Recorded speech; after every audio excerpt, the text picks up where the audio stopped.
everybody. How are you? Hope you're having a good day. So, I just finished up doing my live tarot reading for everyone, and I hope that all of you enjoyed it. So, it's on to reacting to Chantal because she did a live where she was extremely grumpy, talking about reactors, just being rather snippy, not quite sure why other than the fact that it feels like something is going on with Chantal and Salad. I think that there is communication breakdown between the two of them. There's a lot of problems, obviously. And one of the more telling things that happened during the live, and credit to No Madness Life because she and her audience caught it.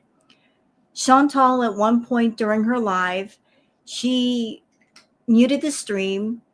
And then she went to the bedroom door because allegedly Salad was asking for the can opener in his bedroom. And I think that the word can opener was code word for something else.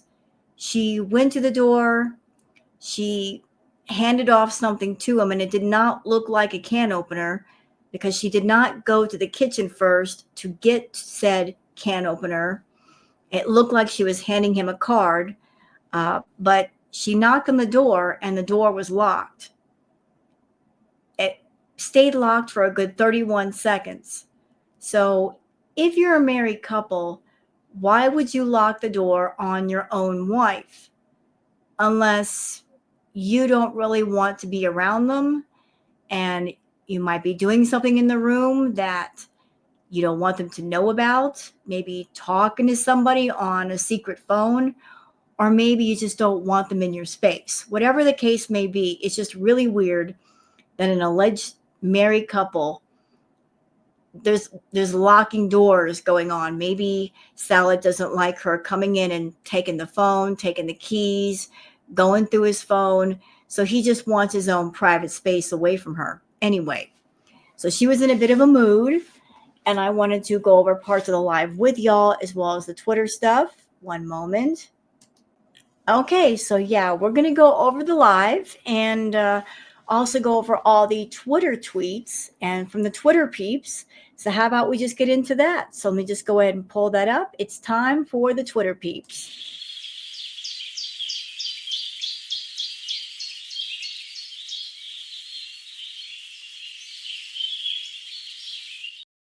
Man, I'm just sitting here listening to the wind outside in New Mexico. It is a really windy night out here. I can hear it inside my room. It's the wind is going off out there. Wow. Anyway, tell you what, let's get into the Twitter peeps. There is some stuff to go over, and I love sharing this with you guys because some of you don't have Twitter.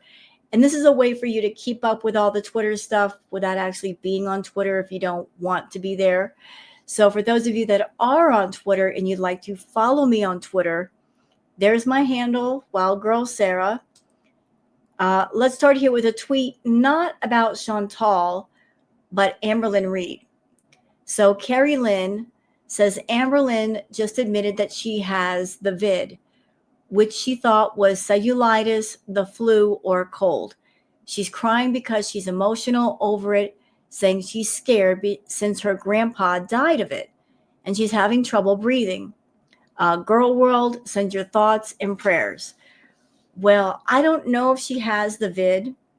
I went to go look for the live or the video that she did talking about this. It's unfortunately members only, so I can't take a look at it. But one thing I remember, I had the vid a while ago. It was the Omicron variant where you get to keep your sense of taste and smell, but those don't disappear. Worst experience of my life, because the worst thing about the vid is it comes in waves. You'll feel really, really bad, then you'll start to feel better, and you think to yourself, oh, that wasn't that bad. And then in comes another wave, which is worse. And it just keeps going like that for a while, and it can go on for weeks.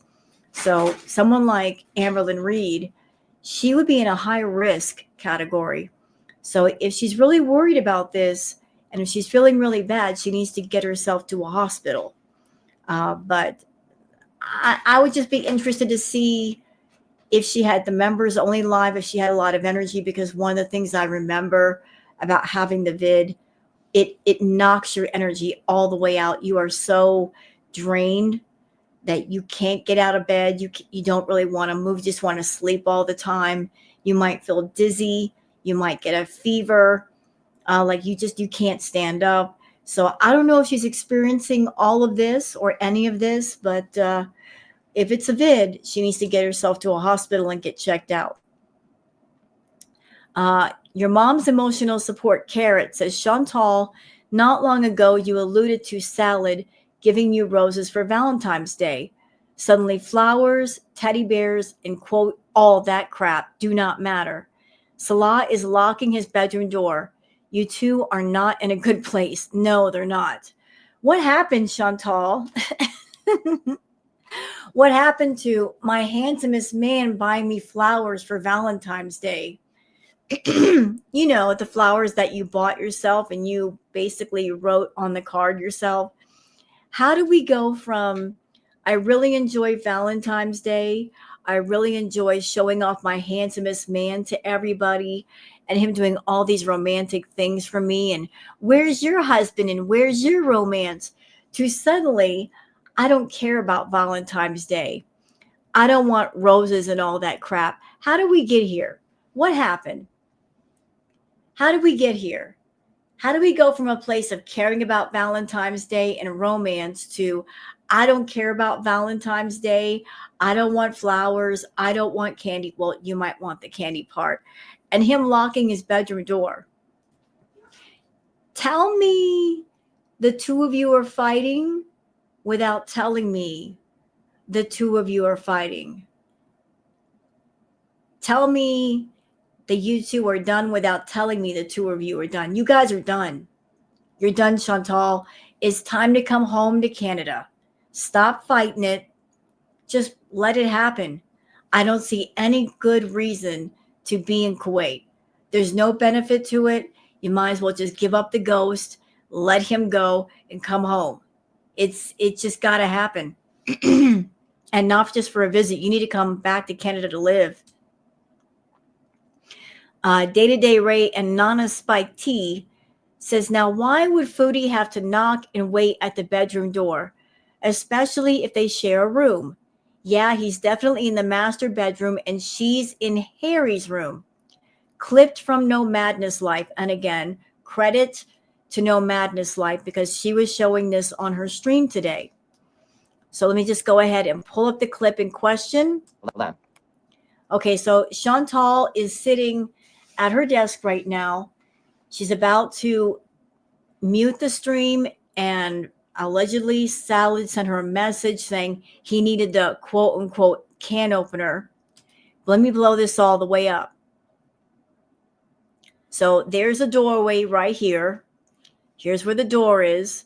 She's sitting down right now, but watch what happens when she gets up. We're going to pan in on the room. You're welcome. All right. We're going to back that ass up too. There she is. Hold on. Now watch. There's no sound. She's going to go. You're see. There she waited. Okay. You want to see how long she waited? Watch this. She went to the kitchen, got a can opener. There she is at the door. Let's let her walk away. I don't think she went to the kitchen to get a can opener because it doesn't make sense to get a can opener and bring it to his room. Like, does he have canned goods in his room? What does he need a can opener for? But okay. Away from the door. She knocked. Okay. Here she comes. Everybody. Look. Can you see? Are we good? Okay. Are we good? Here we go. You can see, right? She didn't realize her camera was catching this. Here we go. See the shadow, like the moon, like an eclipse? She's knocking. Oh, God. You've seen the catcher's mitt. Now watch how long she's waiting. You can see her moving. Like she's just standing there. Like he allegedly sent her a message. I need something. So if you're in another room and you need something, wouldn't you have the door unlocked? Why have the door locked? Up until the very last second where somebody hands you something and then you shut the door and you lock it again. And why would you lock the door if you live in a house with your own wife? Like, what are you doing? Look how long she's waiting. Yeah, she's sitting there waiting at the door. She's got something in her hand. It doesn't look like a can opener. Could have been his credit card. Don't know. Still waiting. Still waiting at the door. If he sent her a message, I need something, she's still waiting at the door. Still. Like, what are you doing in there, salad? Oh, there we go. There's the handoff right there. Let's go back. I'm actually going to slow the speed. Playback speed. So let's slow it down to about 5. Right there. She's handing him something, and that does not look like a can opener. Looks like something small and thin and rectangular. That's what that looks like to me.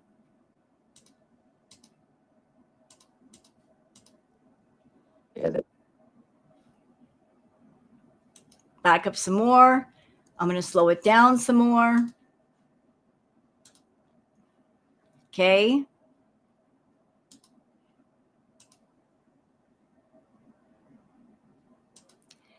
She handed him a card. Could be a debit card, could be a credit card. It looked like you're just handing somebody a credit card.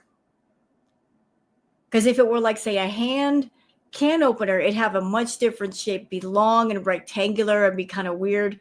But that was a small square thing.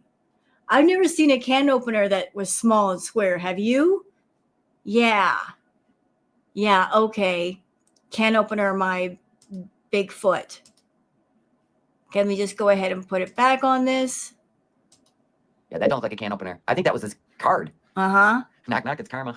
Wait a minute. We're going to watch again. I need to find out what she hands him. Okay, hold on. Everybody. Shh. It's in her hand right there. Ooh, we're going to get too blurry. All right, hold on. Right there. Let's see what it is. That ain't a can opener. That ain't a can opener. That looks like some sort of card. I'll bet it's his credit card when she ordered food. That ain't a can opener. Mm-hmm. Wow. Yeah, well, thank God. Yeah, good catch, No Madness Life. Good catch. Good catch. Good catch. Like, why are they passing a card back and forth? Why are they passing a card back and forth? That don't make no sense to me, but all right. Okay, Hello YouTube says YouTube channel that promotes disordered eating and should be banned from YouTube for showing self-harm because she has severe food health issues. I agree. She glorifies and monetizes self-harm content and disordered eating. YouTube has rules against this, so why aren't they enforcing them when it comes to YouTube? And I said something about this in my tarot live. It is so silly to me that they allow Chantal to do the content that she does on her channel, and yet the people that react to her, that we are not doing the content. We are simply giving commentary on it. We're giving our opinions and our feelings on it. We have to talk all the way around the block. We got to use code words in place of other words because if certain words are used on the video, YouTube has a problem with the words. But yet when it comes to actual content like Chantal's, they have no problem with it and they'll monetize it. So it's kind of backwards, isn't it? Kelly says, it sounds like Chantal emailed her back asking for proof of her and Salah's interactions, and the lady got angry and blocked Foodie. There's so much more going on behind the scenes. So this is from Chantal's live that I'm going to react to. Good news, y'all. I am not going to include the eating portion. I refuse. I don't care what's in there. I'm not going to put y'all through that. There's like 30 to 45 minutes of her eating. We're going to skip that, except for something like this. I just want to capture this part. So we're going to watch. You can't because I think the same person who wrote that email got mad at me and wrote a really nasty one after that to me. Like, I'm supposed to prove myself by showing my NUDESs. And like, I'm like, bye. Like, what? No, there's other ways. Anyway. You know what, Chantal, for every one person that you know about that is talking to Salah, there are probably 20 more that you don't know about. consider that. That if you're finding out about one, there's probably 20 or 30 more that you don't know about and you will never know about. How many times have you caught Salah talking to other women? I mean, I feel like there's a sense of deja vu going on right now. Does anybody else feel that way? Because if you rewind back through the history of Foodie Beauty, this is deja vu. This is what happened before with her and Nads. When Chantal was first seeing Nads, people were outing him.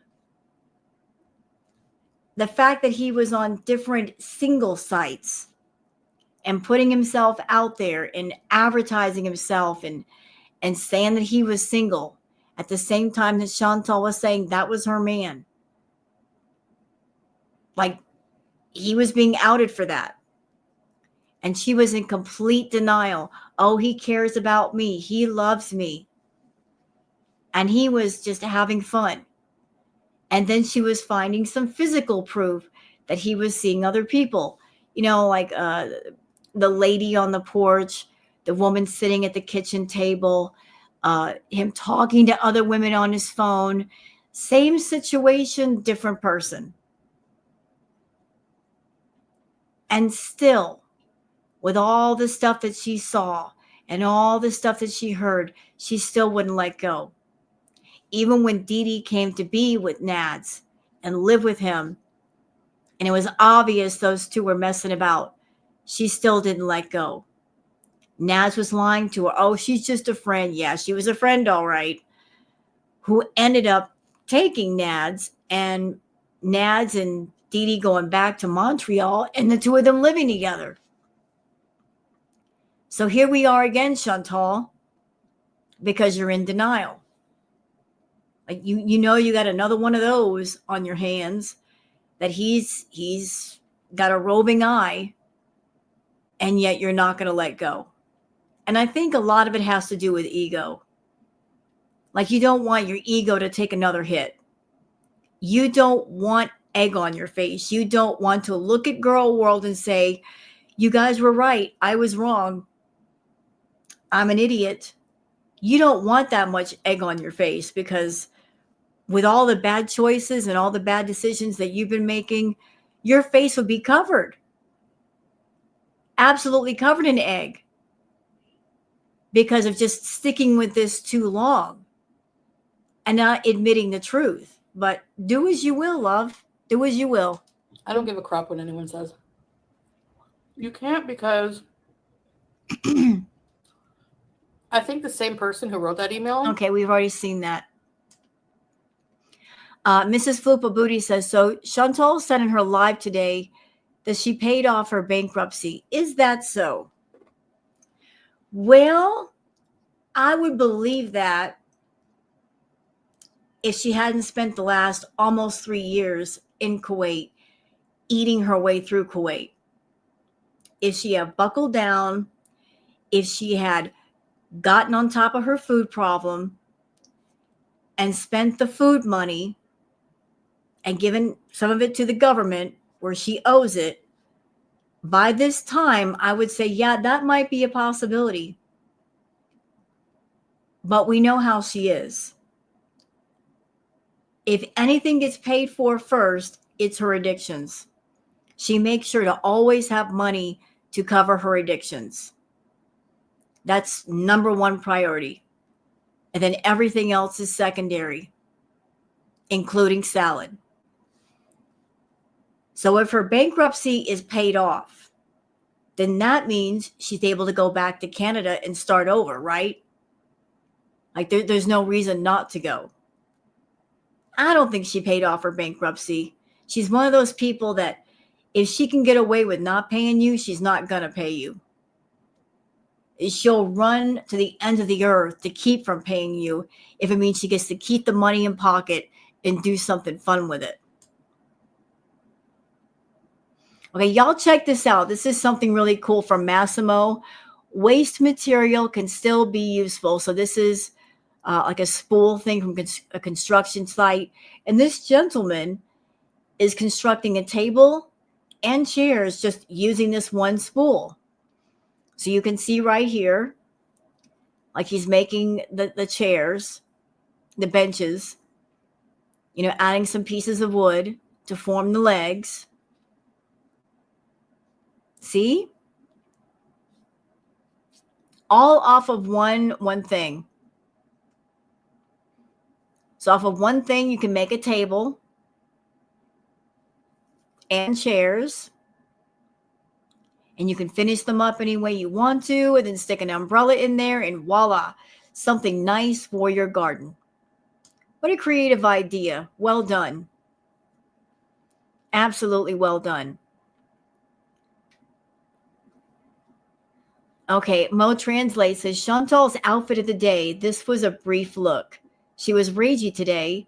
Here's a clip of her telling people off for saying she was paid to feed stray animals. Okay, let's watch the clip.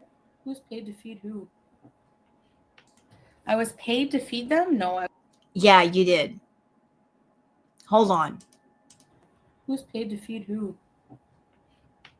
I was paid to feed them? No, I was paid. They're not wrong, Chantal. You were paid to feed the animals. You did not take the money out of your own pocket and then you go buy the cat food and then give it to the cats. You came on stream specifically looking for money, for people to send you money on PayPal, so then you could turn around and buy just a little bit of cat food. And then the rest of the money given to you went to you to pay for food. You were using the feeding of the cats as a golden hook to get people on the hook to send you money. And all along, the plan was, it's not about feeding the cats. It's not about helping the stray cats. It's about you helping yourself. Like, you just want some snack money, some mukbang money. So you had your own viewers send money out of their own pockets so that you could buy a little bit of cat food. And then the rest would go to feed yourself.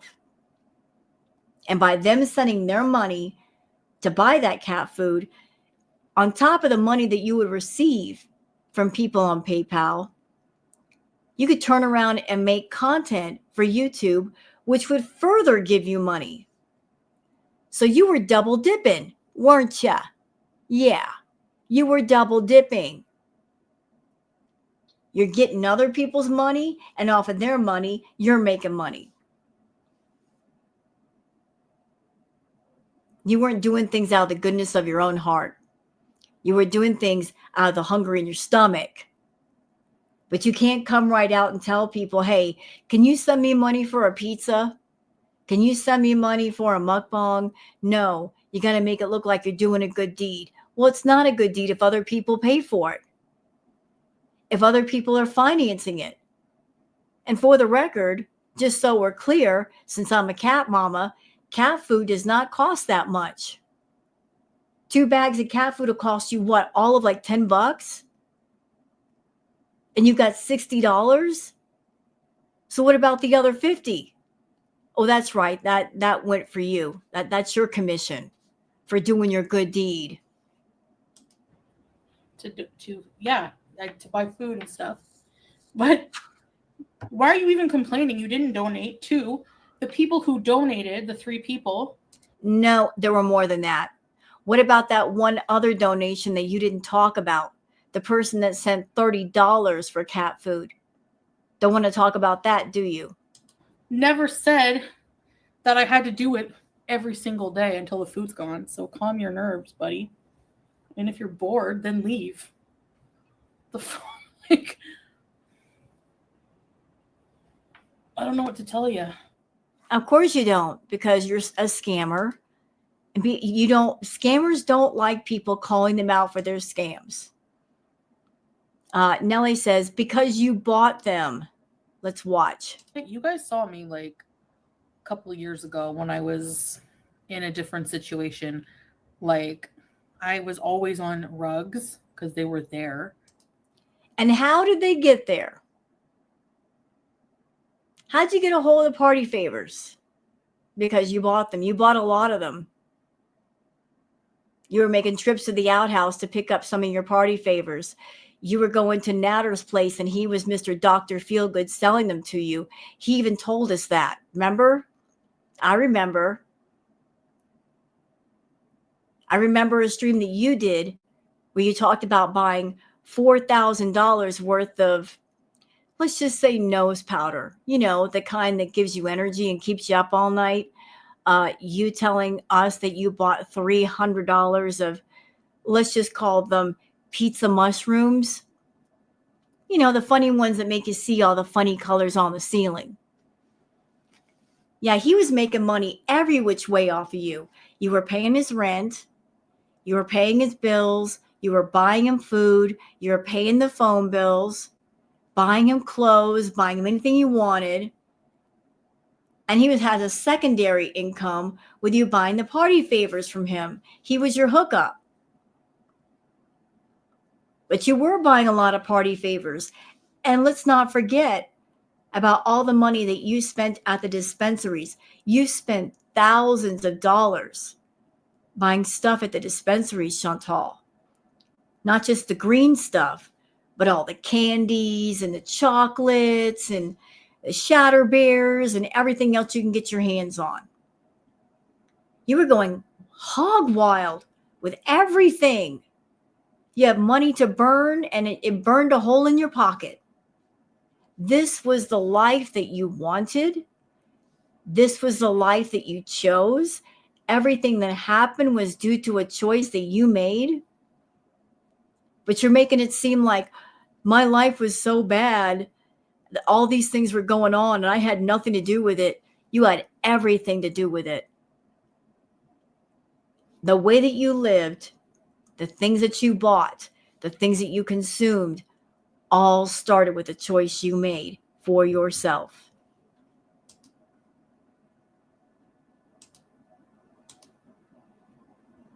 Oh, are we at the end? I think you guys saw me like. Okay, we just saw that. Move on.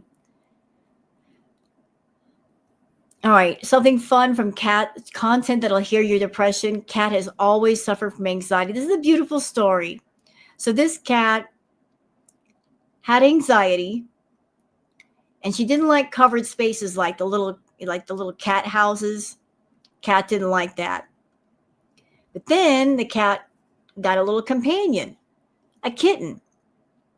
And it's amazing how sometimes a kitten will help an older cat transform. Like they'll bring out the kitten in them, or they'll make them feel more secure or comforted. So the kitten is just like, hey, showing like, hey, this house ain't so bad. It's actually pretty nice.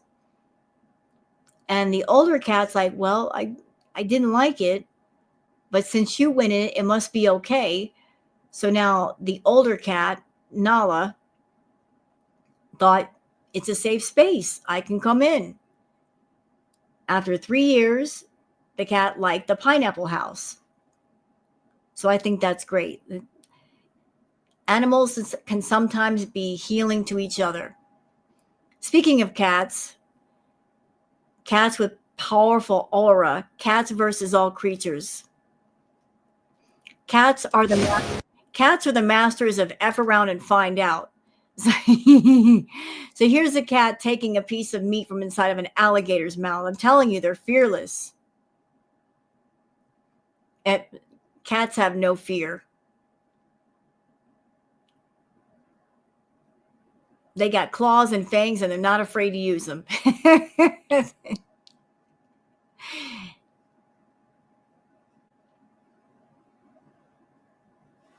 That is funny.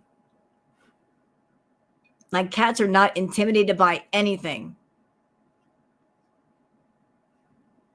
They are F around and find out personified. All right, moving on. Okay, this is something that I'm sure a lot of you have not seen before, and I thought it was cool. I want to share it with you. Nature is amazing. heavy rain at the Red Beach in Hormuz Island, Iran. Have you ever seen a red beach? Neither have I. It's absolutely stunning. I look at this beach and the first thing I think of is that old game of the floor is lava. But that is just amazing, stunning.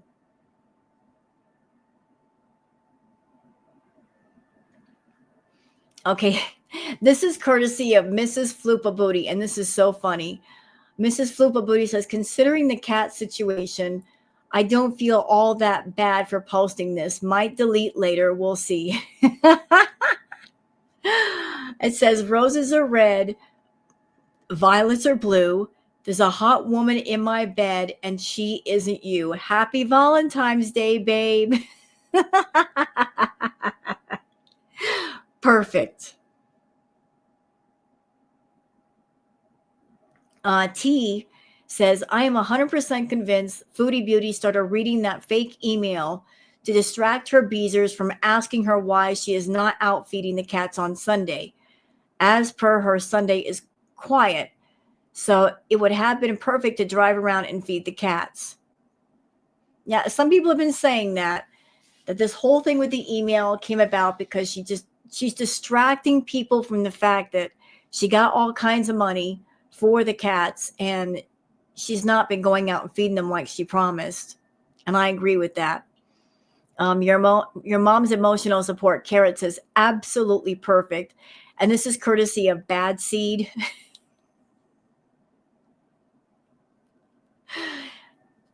I agree. Absolutely perfect. That perfect match. All right, so that's it for all the Twitter stuff. It didn't take us that long. So let's go on to the live stream. And I heard that she's grumpy. She's just being nasty. As I said, we're skipping the food part. I don't care what she says while she's eating. I don't want to watch her eat. You guys don't want to watch her eat. So we're skipping past that part. This stream was over 3 hours anyway. So I'm just cutting out the stuff we don't need to see. I want to focus on the stuff that we're here for.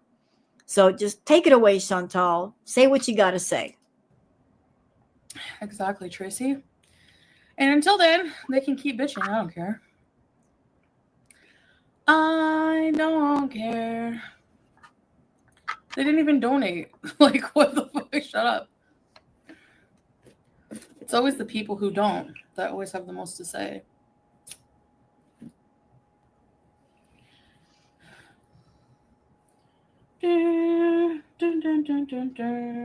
So let me just try to understand your logic, Chantal. If somebody didn't donate, they don't have the right to complain. But I'm sure you'd feel the same way about somebody who did donate. So your logic says, oh, because you didn't give me money, you don't have the right to complain. But I disagree with you. If you're someone and you see someone who is a liar, who has obviously lied, who is obviously scamming people, and it's obvious where the money is gone and not to the thing that they said it was going to go to, you're calling out a scammer, whether you've donated money or not. It's the principle of the thing. It's the fact that somebody's calling you out for your lies and they're pointing out an obvious truth. You were paid to do this thing with the cats. And from what I saw, you really didn't give it your all. You just threw down a little bit of food and you called it a day. You're not really committed to feeding the cats around Kuwait. You're just using the cats of Kuwait as an excuse to get money out of people. You're pulling on people's heartstrings, those in your audience that care about animals. You're using those people who care about animals as a way to feed your food addiction. Tell me I'm wrong. You're just trying to find a way to keep that addiction fed. Is that the Phantom of the Opera music?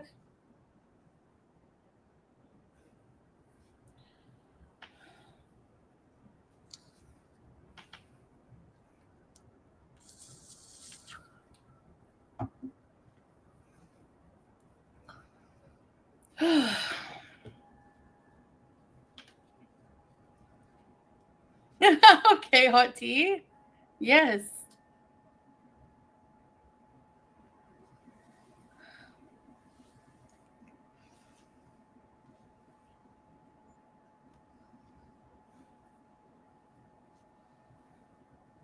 And you know what, Beezers? Her addiction is her issue to deal with or not deal with. And her addiction is not directly your fault. Although she uses the money that she gets from YouTube and the money that you guys give her as a way to continue the addiction. But again, it goes back to her. Her addiction is something that she can either deal with or not deal with. But as far as the way she goes about feeding that addiction in situations like this, where she comes online and she's openly soliciting for all of you to send money to her PayPal. And she's making this promise of, I'm going to use all the money that I receive to get cat food and get supplies and help out these animals in Kuwait. You guys are not doing your due diligence to hold her funkle feet to the fire when it's obvious she lied.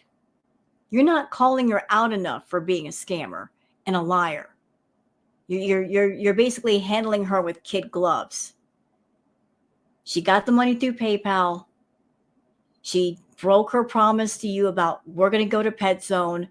We're going to spend all the money on pet food.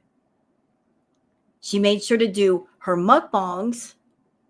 And I guarantee you that's where some of your money went. In fact, a big chunk of it went there. So essentially, you paid for the cat food and you paid for her mukbangs. You essentially gave her money for supplies to make money off of. She made money off of feeding the cat. She made money off the mukbangs.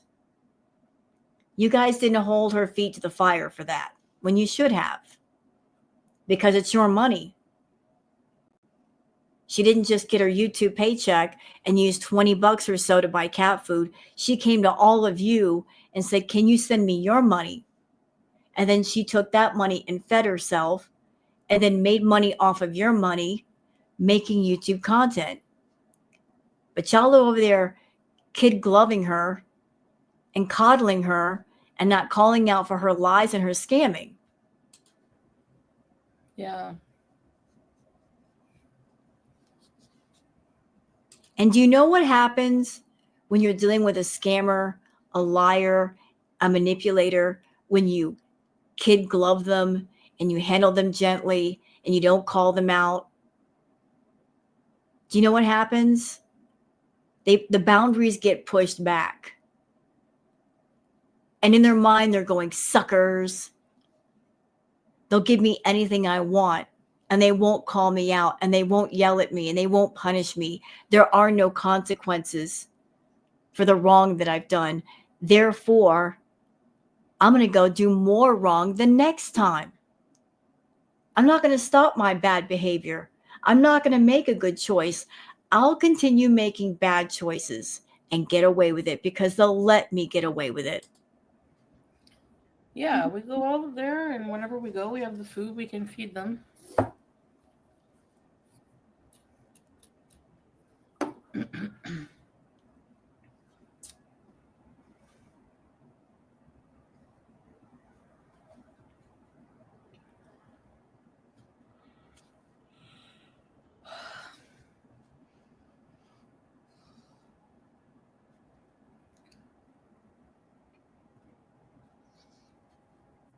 She looks bored. Chantal, how can it be? This is your life. You can do whatever you want. You look bored in your own life and you're the one doing it.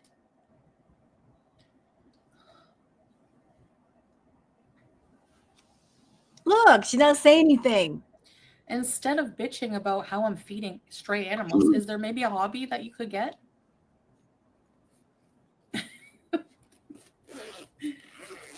I don't know ECP. I don't think the government does, no. I think it's all like people who want to help out.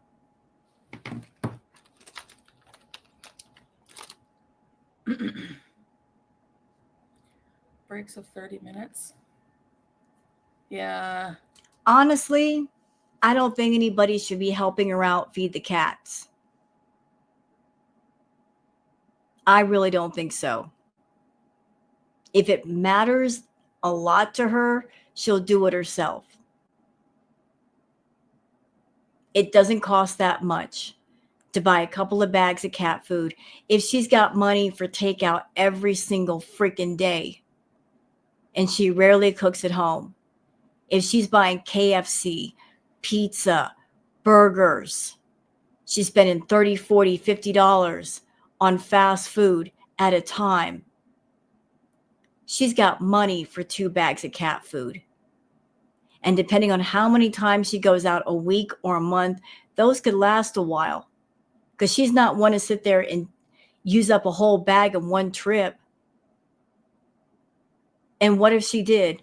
How much is that per month? Like $30? That's not much.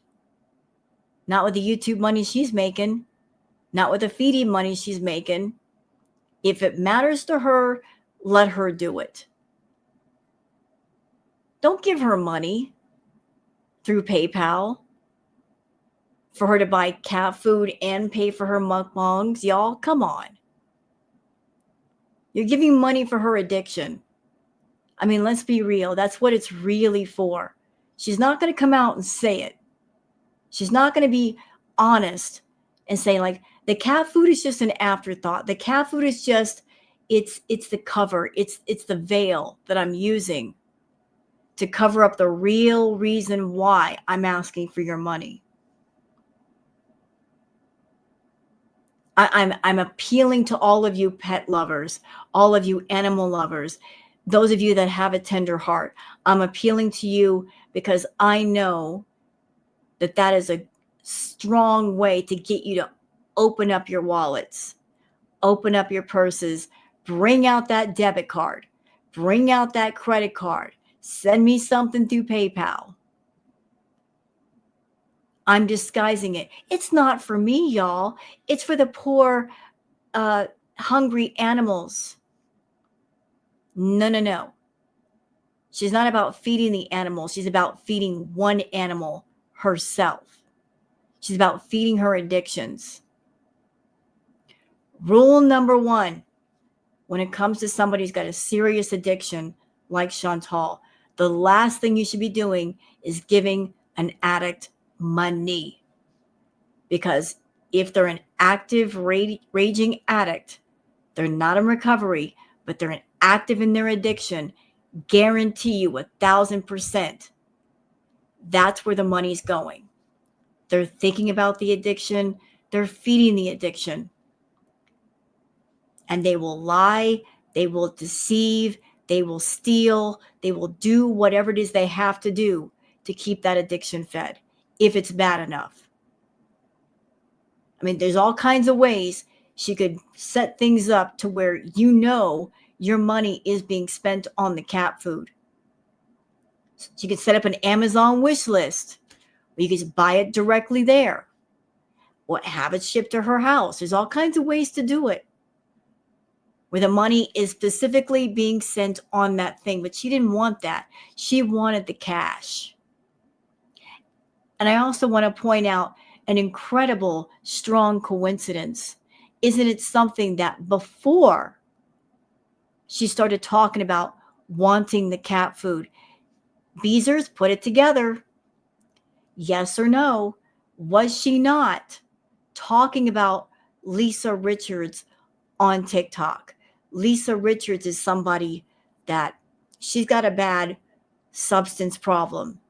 Lisa Richards gets on TikTok and begs people for money. So isn't it something that Chantal was talking about this person and how much money they get through TikTok? And then all of a sudden, bang, she comes up with this idea, asking for money. Isn't it something? That she's always on TikTok looking to see what other people do, what's popular, what's viral, what's trending, how people are making money. I'm sure she's come across the people begging on TikTok, and that got the wheels turning in her brain about how can I get money off of people on YouTube. Just think about that. It's never long enough, eh? Don't let them rush you. Oh, they're not going to. I don't like the curves of my lips. No, because the whole point is to get out and enjoy feeding them when we go out, you know? But you don't stay out that long feeding them. Chantal, every live that you've done, what is your routine? You'll stop off at a fast food joint, you'll stuff your face, you make sure to do that. Or if you go to the park where the cats are, where is your first stop there? The Lulu Man. You get your stupid ice cream, something you shouldn't have as a diabetic. And I heard what you said recently that if you don't take your medication, you're up in the 400s, diabetic coma territory.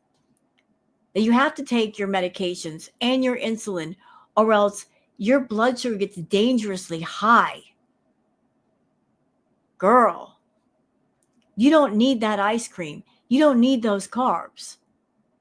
But you already know that. I'm not telling you anything new or groundbreaking over here. You know these things, but you don't care. You care about feeding the addiction. You don't care about recovery. You don't care about weaning off the food to where you feel better. It's all about keeping the addiction going at the level that you and your feedies have built it at. The people that enable you, you are catering to them at the expense of your health. But your visits out for the cats always involve food, because the way your mind works, you're not going to do anything unless there's a food reward of some kind, whether it's an ice cream, a meal, a snack. There's always got to be food at the end to reward yourself. So,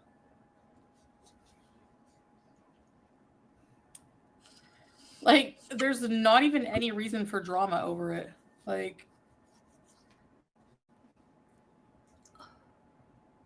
whatsoever.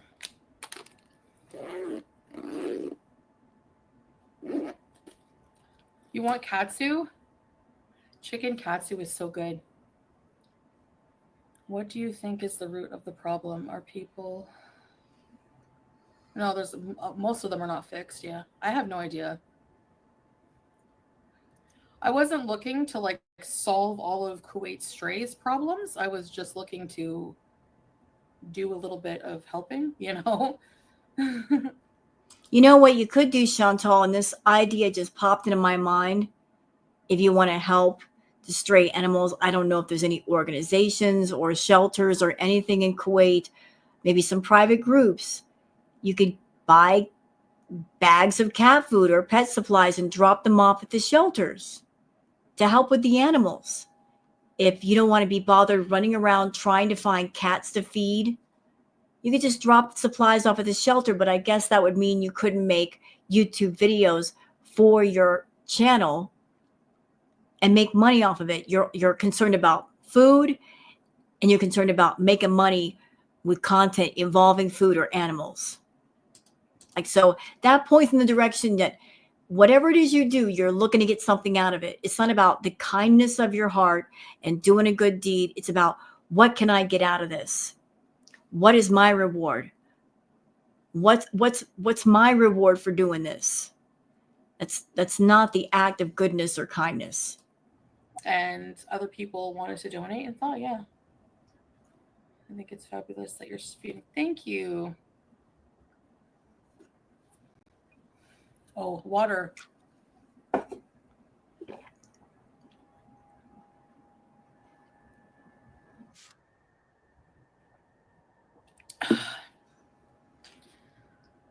What is that, Specs? Sorry, I'm dry. Whatever.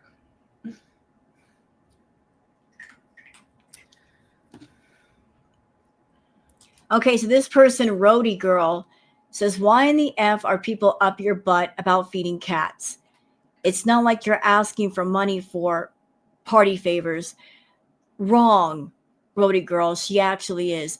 Let me explain how. Because food is her rug. Understand that. Food can be a rug to some people, like Chantal. She is a food addict, has been for years. Food can be just as deadly, just as toxic, just as life threatening as any party favor. Anything can be, any addiction can take over your life, ruin it, wreck it, wreck relationships with family and friends, take away your job, perhaps. And it can just wreck and ruin a lot of things. But food is her legal rug. Absolutely.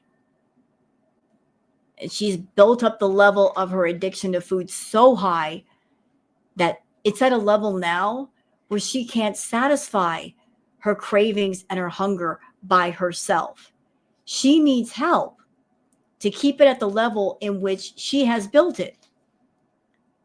Why do you think she's on YouTube?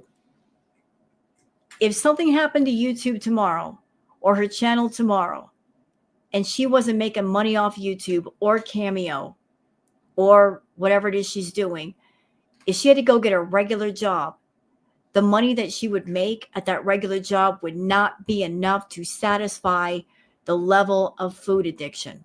It would not. She would not be able to buy enough food to keep it all going. A regular paycheck just ain't going to do it. It's not going to cover all the bases. So, wrong. She is asking money for rugs. Food is her legal rug. It's unfortunate that it's legal because it's everywhere. It's easily accessible. No one's going to stop you from getting it. It's not hard to find, but that's where we're at with her. Maybe there's a government organization. I have no idea. Like, I don't know. Who fixes strays? But I don't think they're going to prioritize that. You know? But it probably, yeah, they're not going to take all the, I think they have like something, they take like some of the stray dogs off the street, but no, you can't drink tap water here. Even using my filter, I don't, because it's like, it's salty. Hey, little Nitty. Let's Google.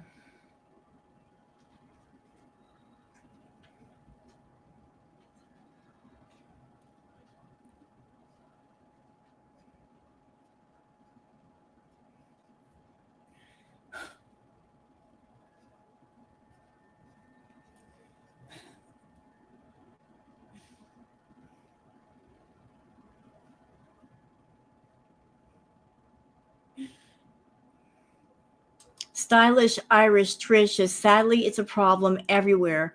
Don't know how people can abandon their pets. Hey, Stylish. She abandoned 2 of her pets back in Canada. She didn't have to. She could have gotten the pets their proper medical care, made arrangements, maybe brought BBJ and Sam with her over to Kuwait to stay with Salah. She didn't do that. She was in a hot-fired hurry to get to Salah. She's like, everything must go, including the pets. Let everything go so she could run over there as quickly as she could. She got a history of abandoning animals. Yes, she does.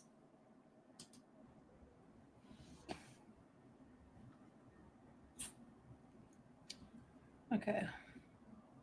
I will say, though, and I said this in my Tarot Live, of everything that happened during Crackhead Olympics, that was the one good thing that did happen. The one good thing that came out of it. Like Chantal being in such a hurry to get to Salah. The good that came out of it was Sam and BBJ finding good homes with good people that would take care of them and give them what they needed. That was the only good out of the whole thing.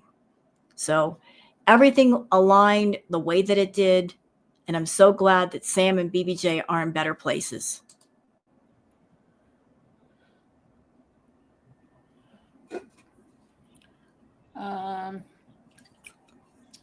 Animal charities. Kuwait.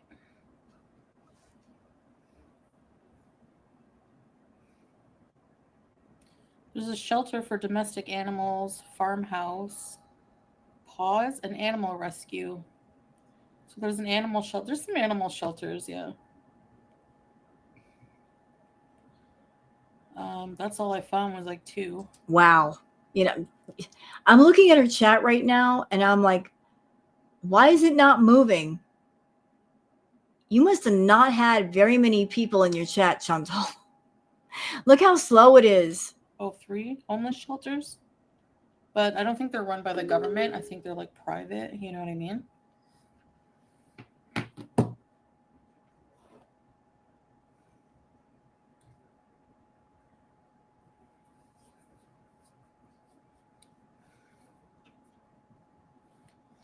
How do you know all I have is time? You don't know what I do with my life?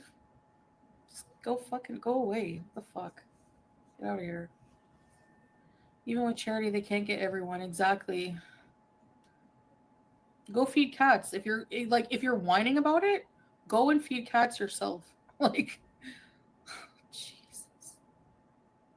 They're probably overwhelmed. Yeah, I don't know. Maybe ECP, probably. There's a lot of stray animals.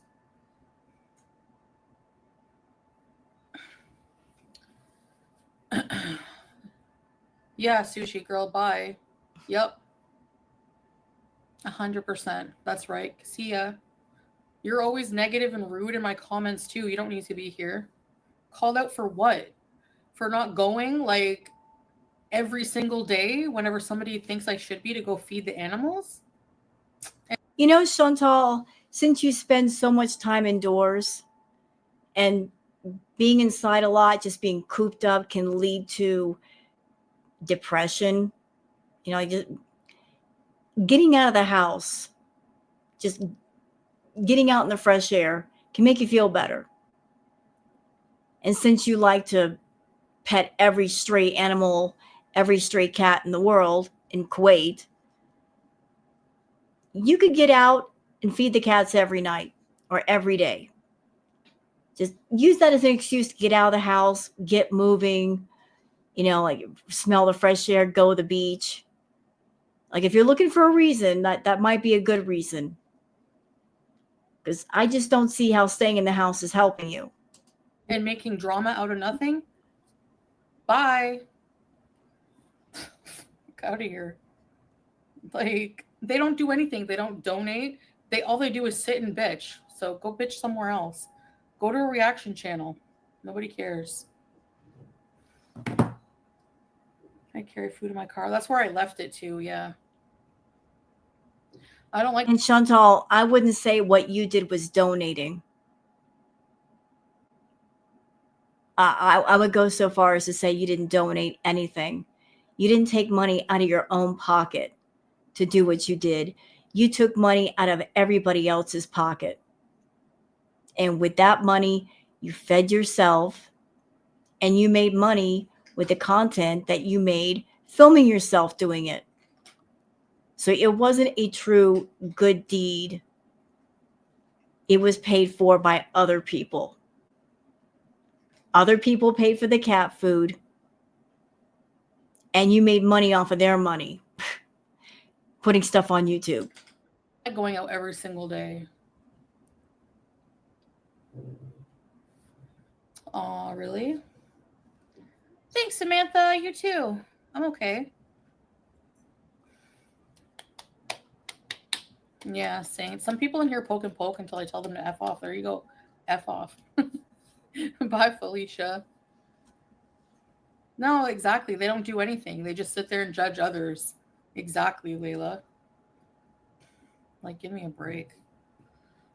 It's probably a reaction channel like Girly Bread, always making some stupid bitch drama because he's a bitch. There she is mentioning names. Chantal has her favorites. You know, the more you talk about people, Chantal, the more like you're trying to poke at them. It's like you have your favorites. You have people that you're poking at because you want those people to talk about you.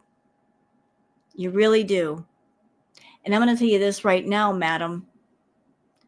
You could buy every bag of cat food in the world. You could feed every cat in Kuwait. It's not going to change what you did to little BBJ. The neglect, the willful neglect that you heaped upon that poor angel. We will never forget, and we will never let you forget. Okay? You may have these new beezers that maybe they don't know about BBJ and what you did, but we got the clips.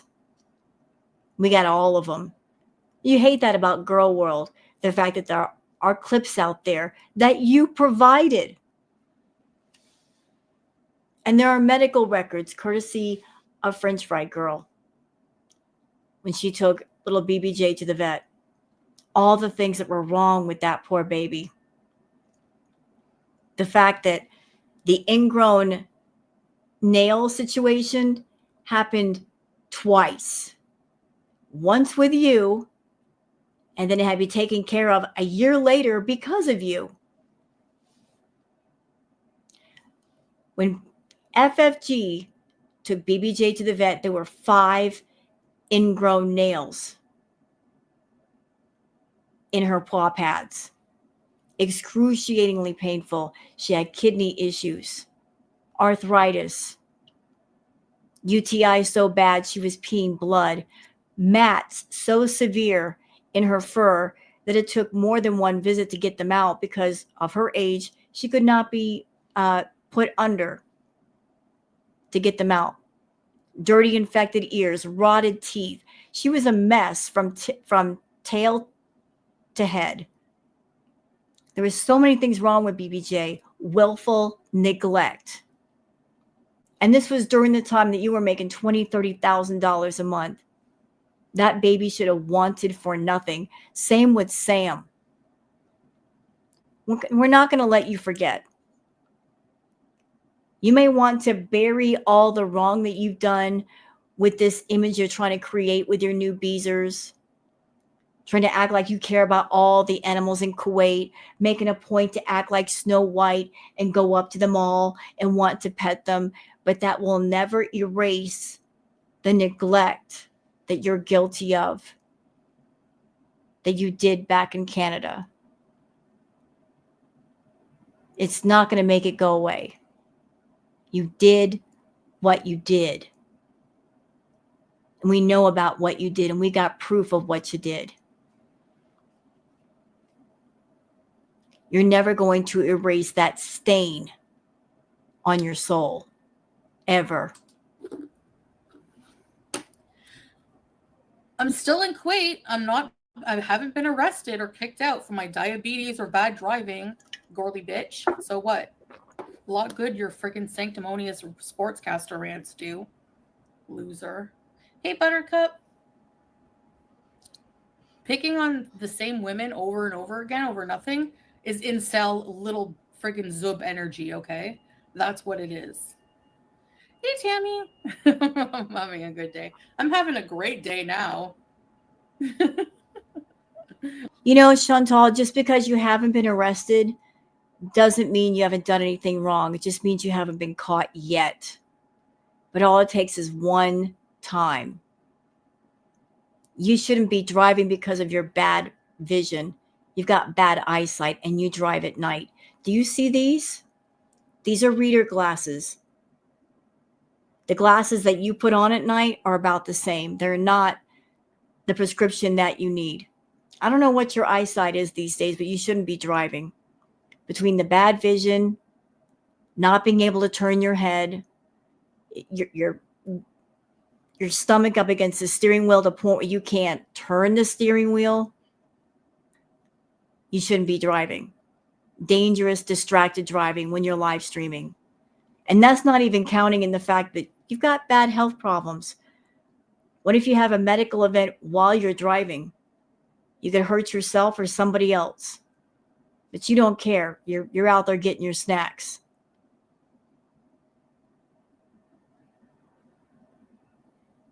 Just because you haven't been caught doesn't mean you haven't done something wrong, and you keep doing wrong.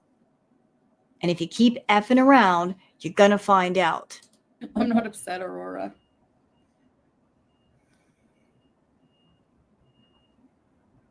Hell yeah. Veggie sausage. Look at my plate of veggie turds and vegetables. No one cares. You want a cookie? You want a medal? People act like I never eat healthy meals. Give me a break. Like, and then they're flexing like, this zombie eats healthy. What does that have to do with being a zombie? Being a brainless zombie means you just parrot other stupid reaction channels in hopes of getting some coins. That's exactly what that channel was, too. This reaction channel makes healthy veggie turds on a plate. Yeah, and you also are a friggin' dick sucker of the other reaction channels and have no creativity of your own, as usual, as the other reaction channels. So, congratulations. Here's your medal. Do I have a medal? I need to get some props. Like, get a life. Why are people flexing their weights against each other like it's some competition? It's a life journey. Losing weight, getting healthy is a personal life journey. If you're doing it for the reasons like that friggin' toothless wonder who would call me a heifer all day is doing it for, trying to flex, and you know, even what's her face there, Shani of Satan. I'm winning against you and Amber Lynn. Where? But second, nobody cares. This is your own personal effing life journey. You're right, Chantal. It's a personal life journey when you decide to just get on top of things and get healthy. But you know what? When you get on that journey, when you get on a journey where you are on a positive life path and you're on it, you're motivated, you're determined, you feel good, you're proud of yourself, and you want to share that positive energy and keep it going. You're looking at it as arrogance. But when you exercise and you take care of yourself, you're like, I'm motivated, I am going for it. You know, like, are you mad about that? Are you mad? Other people being determined and taking care of their health and exercising and getting things done. Are you mad about that? You shouldn't get mad about that, because you could have that for yourself if you screwed your head on straight and start looking to see what's good for you versus what's good for your addictions. You don't need to be flex. If you're doing it to just to flex against someone else, you're not going to win. You're not going to win in the long run. Well, speaking of flexing, aren't you the same woman that you come on camera and you say that we're all fat? All the reactors are fat. Ma'am, you're super morbidly obese. And you talk all the time about fat shaming, fat phobia. At the same time, you might be shaming somebody for being of a heavier size. But aren't you the same one that you're always coming on camera saying they're all fat and ugly and they're all chain smokers? And a lot of them don't cam up. So make up your mind. Make it up. We can't be of a certain age and react to you, nor of another certain age and react to you. We can either too young, too old, too fat. I didn't know there were specific requirements for being a reactor. Somebody didn't let me know. But you know, like, you've got all kinds of criticisms for Girl World. Like, please get a life. People who compare have low self-esteem. I'm so thirsty. Those kebabs and that hot sauce and the bitching is making me thirsty. Nobody cares. Nobody cares. Nobody cares.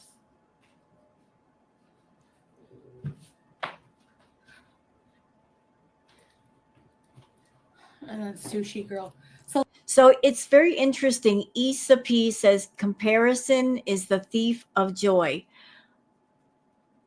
Say that to Chantal, because this woman lives her life lives her life online. Issa P. Clearly, she watches all the reaction channels. She's pocket watching everybody. She's paying attention to what we say, how many people are watching us, either on a video or in a live chat. She's paying attention to those super chats. She's paying attention to the content. She's paying attention to the engagement of everybody. On top of that, she goes on TikTok looking to see what other people are doing. And she's always comparing what other people do versus paying attention to what she does. So say that to Chantal. She needs to hear it a bit more. Comparison is the thief of joy. She's always pocket watching everybody else, and that's why she's never happy. So if we dissent, we get blocked. Go eat a Mackie roll, okay? Go eat a Mackie roll. There you go. Anna has your medal.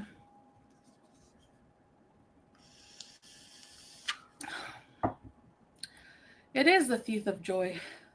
And that's why they're all miserable, Lisa P. And that's why you're miserable. I remember almost 3 years ago when you came to Kuwait. What did you tell us, Chantal? Do you even remember? You told us you were going to Kuwait to start over fresh, that you were with Salah, you were closer to Allah, like you became a Muslim revert. This was supposed to be like a transformation type of thing for you. You were leaving behind your old life in Kuwait and in Canada, and all the bad habits and all the bad memories of Canada that you helped create there. It was supposed to be a whole different life for you. And Salah was supposed to help you get healthy. What happened? What happened? I don't see a happy life. I don't see a happy person in front of me. Not at all. I see someone who is constantly alone, constantly miserable, constantly bored, looking for a reason to get mad because you've got a lot of inner frustration and self-loathing and self-hate, and it bubbles up to the surface, and you got to let it out. And you got to be careful letting it out because of where you're located right now. And Salah doesn't want you to rage. You got a lot of bottled up stuff. A lot of it. You are the definition of misery. And I don't care how many layers of paint you try to put on top of your misery, trying to cover it up. It still shines right through. We can still see it. We can still feel it. And this content that you're doing, can we be real about it for a minute? You come online, you're a food addict, and you put on this smile, right? This fake smile. Like, I'm okay. What I'm doing is okay. This is perfectly normal. This is perfectly acceptable. I'm fine. There's no serious consequences to what I'm doing. At the same time, you're eating food and you're hurting your body and you're doing self-harm content and you are normalizing addiction, making it seem like it's okay. It's not that big of a deal when it is. Look at all the health problems you've accumulated since your time in Kuwait. When you left Canada, you weren't on 6 different kinds of diabetic medication. You weren't on insulin. This just happened within the last couple of years. It happened really fast. You put on a bunch of weight. Your mobility is crap. There are consequences. But you try to paint this picture to your beezers like, it's not that bad. This is perfectly normal. I'm a food addict, but that's not a big deal. It is a big deal. It is. You try to cover up something of a darker nature with this lighthearted attitude, but it is what it is. It's disturbing to watch. I don't get it either, Caprese. Power leveling is so cringe. I only ate one yogurt and one biscuit all day. Okay, champion. Collect your prize. Oh, wait, there isn't one. Viking, I was brought to you via reaction channels and you won me over with your being unapologetically you. Thanks you. Thank you. Thanks you. Thanks you, Viking Warrior Princess. I appreciate you. That's awesome. Thank you. I'm obsessed, but in a loving way. There you go. Excuse me. Ugh. The cold water is hurting my back. Is that normal? Your kidneys? Would that be kidney pain? My food's too salty.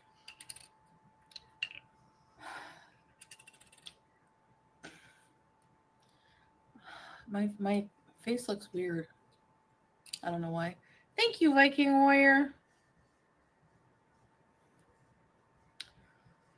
Anyway,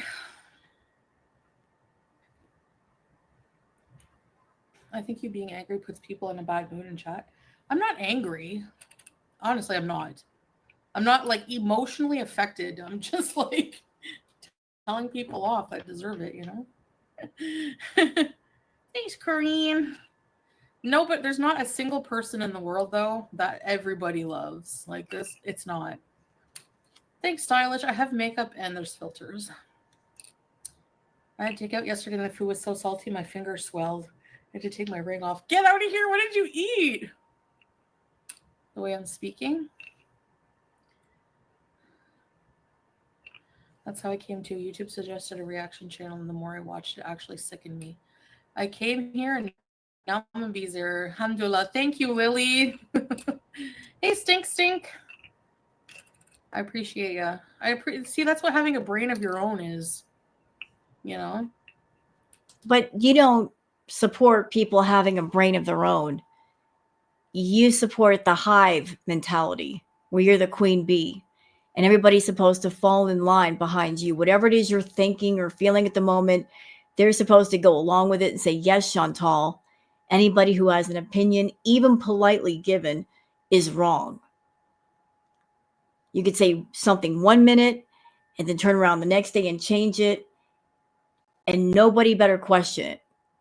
So you don't support the mind of your own theory. But yeah. As a matter of fact, you get mad at people who are beezers. Like, you're nosy. You go around to all the reaction channel chats, and if you see a beezer in a reaction channel chat or the comments, you get mad and you block that person just because. So I guess you don't support the mind of your own thought as much as you say. Whatever. Nachos. Uh-oh. Really? They were so salty from the cheese, maybe? And the salt on the nacho chips? I should have brushed my teeth.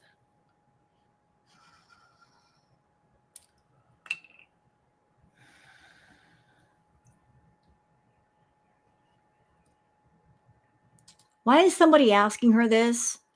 Martian says, do you need more money for anything else, Chantal? Are y'all stupid?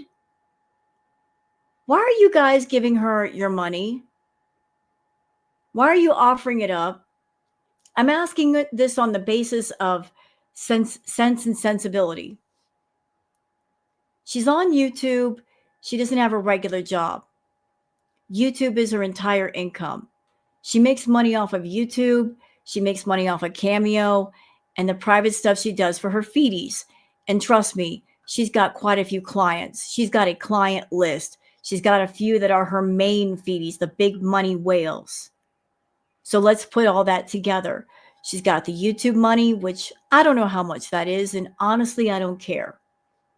She's also got the Cameo stuff that she does for $30 a pop. And then she also does the private stuff for the feedies, whatever that is. So 3 sources of income. 3. And obviously she's doing well enough that she can pay for her food, pay for herself, pay for Salah, pay for his food, pay for a car. I would think she's doing okay. So why would she need more money? Ask yourselves that.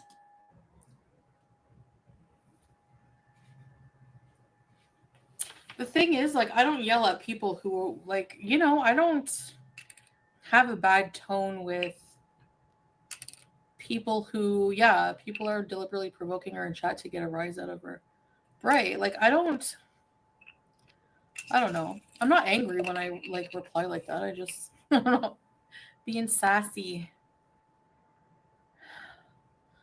Yeah, I don't think we're going to celebrate Issa P. I really, honestly,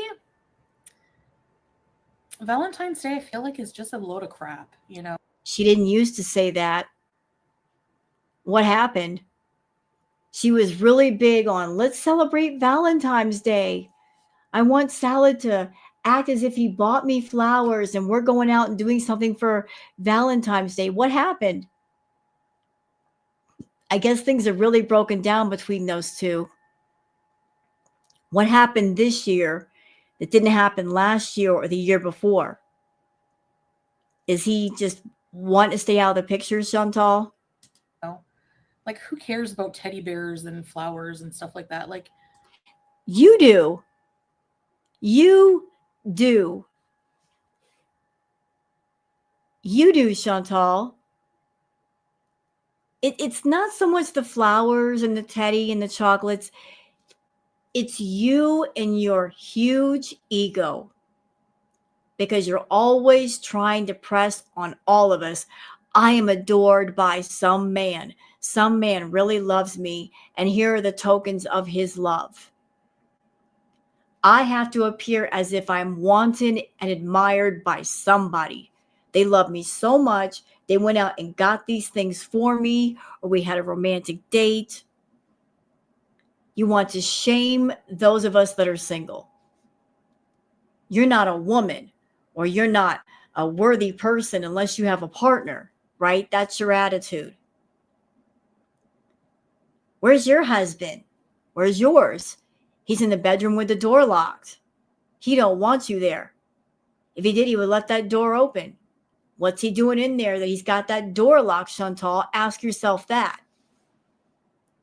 Is he doing something in there that you ain't supposed to know about? Or the fact that he can't stand you and he don't want you in his space.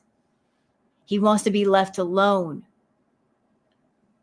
He don't want anything to do with you.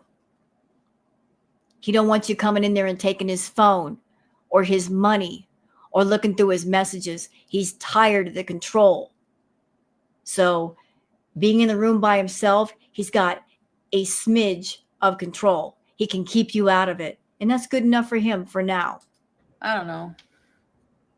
We have financial goals, and, like, one of the challenges I'm trying to do with my life is, not buy useless crap. And, like, I really don't. I feel like people try to, like, really go out all out on Valentine's Day just to, like, keep up with the Joneses, but the Joneses are broke, okay? Listen, your narrative changes on the situation going on. You can't tell me with a straight face that, let's just say you had Anime Sucks there with you right now instead of Salad. And Anime Sucks is a big time Foodie.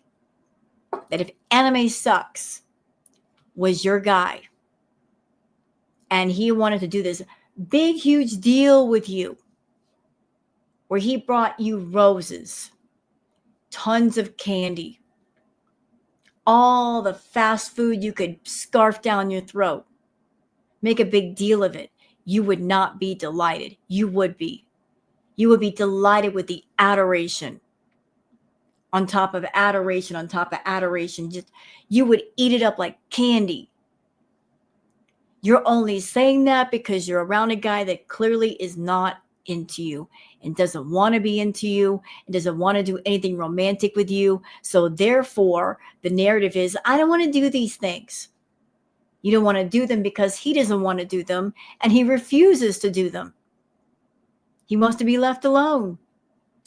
Like, seriously, like, people just, like, oh, I have to buy my girlfriend all this stuff, like, to prove that I love her. Like, she you know what she's doing? She's poo-pooing on Valentine's Day.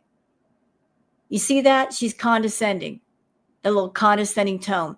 All of these people that are doing Valentine's Day, they're broke and they're making themselves broke, going out for Valentine's Day and buying all of these things. How wasteful. At the same time, how much money does she spend on takeout? How much money is spent on fast food a week? Wouldn't that be useless money? So, can anyone who spends that much money on takeout poo poo on somebody else buying roses for their wife or a box of chocolates or a nice necklace or a night out? No. No. If you're over there spending money on takeout, Chantal, you ain't got nothing to say to anyone doing something nice for their spouse or their partner. Let's call it for what it is. You're just jealous. You are. You are green-eyed jealous over anybody who's got someone that loves them so much. They want to take them out and do something nice for them. You're green-eyed jealous because no one wants to do that with you. Like, I'm sorry, but if your significant other can't prove their love to you except for one day a year and they need to spend money to do it, they're not very talented, are they? It's a Hallmark holiday, yeah. Yeah, you love flowers and chocolates. See, I don't really care about that stuff. Honestly, You should do. You do. I dread getting flowers. I dread it because I can't take care of them. And honestly, I don't want to. I don't want to worry about them. You know? Cook your loved one a special meal. Yeah. Indoor picnic. I don't know. I kind of want to go see a movie, but You're boring. All you do is sit home and watch movies. Why not do something you've never done or you rarely do versus the same thing you could do at home? or junk we don't need. Maybe we'll go out to dinner. I don't know. There we go. There it is. There it is, y'all. I don't know what we're going to do. What if maybe we'll go out to dinner? Of course, there has to be food. Don't give her flowers. She can't eat those. But take her out to dinner. Feed her. Overfeed her. She'll accept that. Even though she can eat fast food anytime, take her out to dinner. Preferably something not healthy. Perfect Valentine's Day gift for Chantal. Just stuff her face.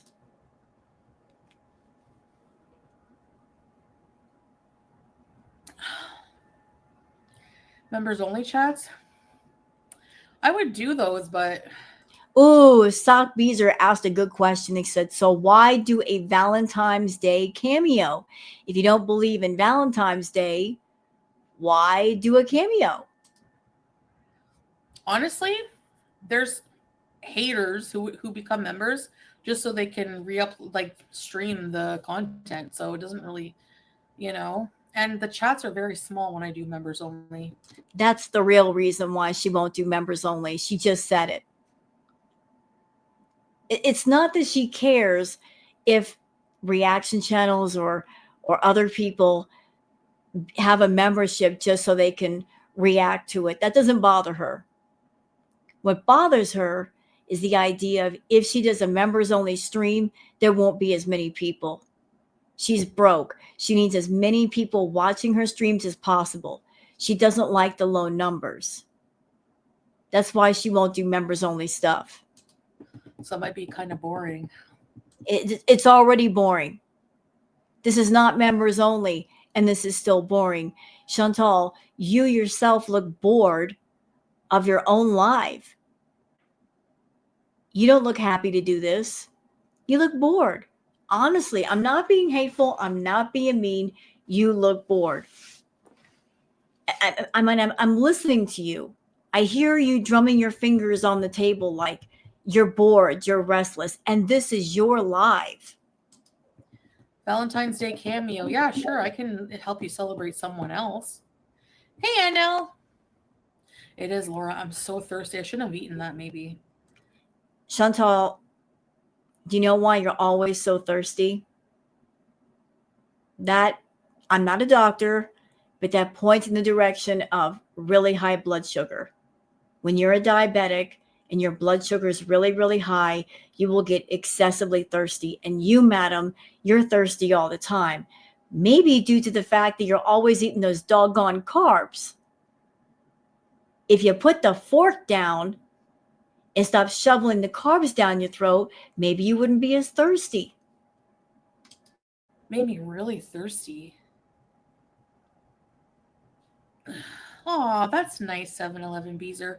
I'm not trying to crap on your parade. I mean, if you guys enjoy that. Yes, you are. Yes, you are. Since Sally does not want to do Valentine's Day with you, you're talking down Valentine's Day to everybody else and making them feel bad if they have a significant other that wants to do something nice for them and spend money on them. You're like, oh, it's a waste of money. It just doesn't make any sense to me, blah, blah, blah. You're poo-pooing on everybody else's V-Day just because yours is going to suck. That sure, but just me personally, I'm tired of like worrying, like, what are we going to do for Valentine's Day? Like, I don't really care, you know? Money racket, people should always show love, not just on the 14th. Yeah. I mean, I get it's like nice love holiday, but I don't really care. Galentine's with your girls. What if he shows up with Burger King? He would never. Remember whenever I first, like, one of my first videos here, he came to Burger King and he's like, here's your Burger King, baby. I don't think he realized the extent of my fast food obsession then. And I think you wanted it that way because you're a liar, because you are protecting your addiction. You don't want to deal with the addiction. You don't want to heal it. You want to protect it. You want to keep it going. I mean, this guy was supposed to be your husband. And addiction is a serious thing. If you loved your husband, you were serious about your husband, you would have come to him right off and said, I have a problem with food, and explained it to him. But you didn't. So how can you say that you're in a real relationship if you're not going to disclose something that serious? I think you purposely picked Salah on purpose because he is someone that does not understand food addiction. And as long as he didn't understand it, you could lie to him and say, oh, I'm just eating food on YouTube. It's just part of my content. It's not that big of a deal. And then over the course of time, he came to realize this is way over my head. This is way out of control. Something ain't right here. But in the meantime, you could lie to him and cry to him and whine to him and throw temper tantrums and get your way. But I think, Chantal, he's at the point where he's over all of it. He is so done. He's done with the head games. He's done with the manipulation. He's done with all of it, and he wants away from you. Because you bring a whole lot of baggage into anything. He's through with you. And the smartest thing for you to do would be to let go and go back to Canada. That's honestly where you need to be for so many reasons. You took advantage of the fact that he did not know what was wrong with you. And even if he did, it's over his head, it's over your head. You need professional help. Pan-seared shark? Shark? What? You can eat sharks? Oh, that's nice, Beezer. And you have a really nice husband. That's so cute, Galentine's. Aurora says, yeah, it's just a chat once a month for an hour only, just an appreciation for members. She doesn't appreciate you guys, though. And she don't care. She does not care. Chantal doesn't do things based on I appreciate you guys. I appreciate the fact that you're here. And because of you, I don't have to get a regular job. And the fact that since you guys are on YouTube watching my videos, I don't have to work a 9 to 5. I don't have to deal with 5 o'clock traffic. You guys give me freedom to do what I want. I could do an hour only stream and it wouldn't cost me anything except for my time. Doing a members only stream would mean there's not going to be that many people, and I probably won't make much money. So screw that. She's always thinking in terms of what can I get out of this? And if Chantal looks at it as I'm not going to get much back, she won't do it. Yeah, I should do something for you guys. What about a private vlog or something? I don't See know. that? Somebody said, can you do an hours only stream just for appreciation? And she immediately shot that down and said, I'll just do a vlog.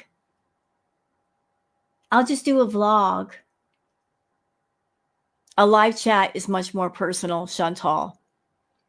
And by the way, newbiesers, understand this about Chantal.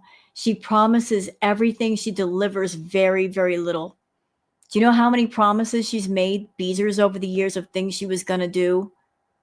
Exclusive content, members only content, new emojis. I'm going to do this. I'm going to do that. I'm going to make things more entertaining. Never delivered. Never. Oh.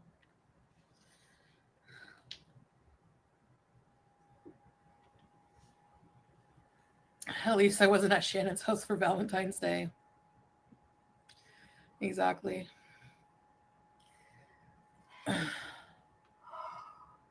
Oh, wow, Vanessa, really? Aw, sorry to hear that, love.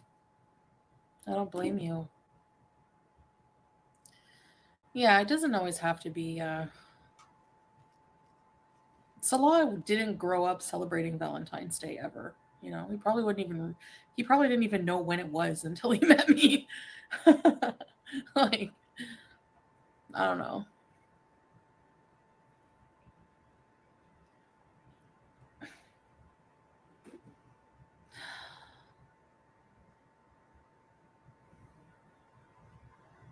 We have expensive future plans, so we're trying to, I really need to cut down. Like the fast food and food here is like a fraction of what it costs. Like, it's not as expensive. It's still kind of expensive, but I mean, anyone can look up the prices, but I need to stop like eating out. Like food is still a huge expense, so I need to cut that.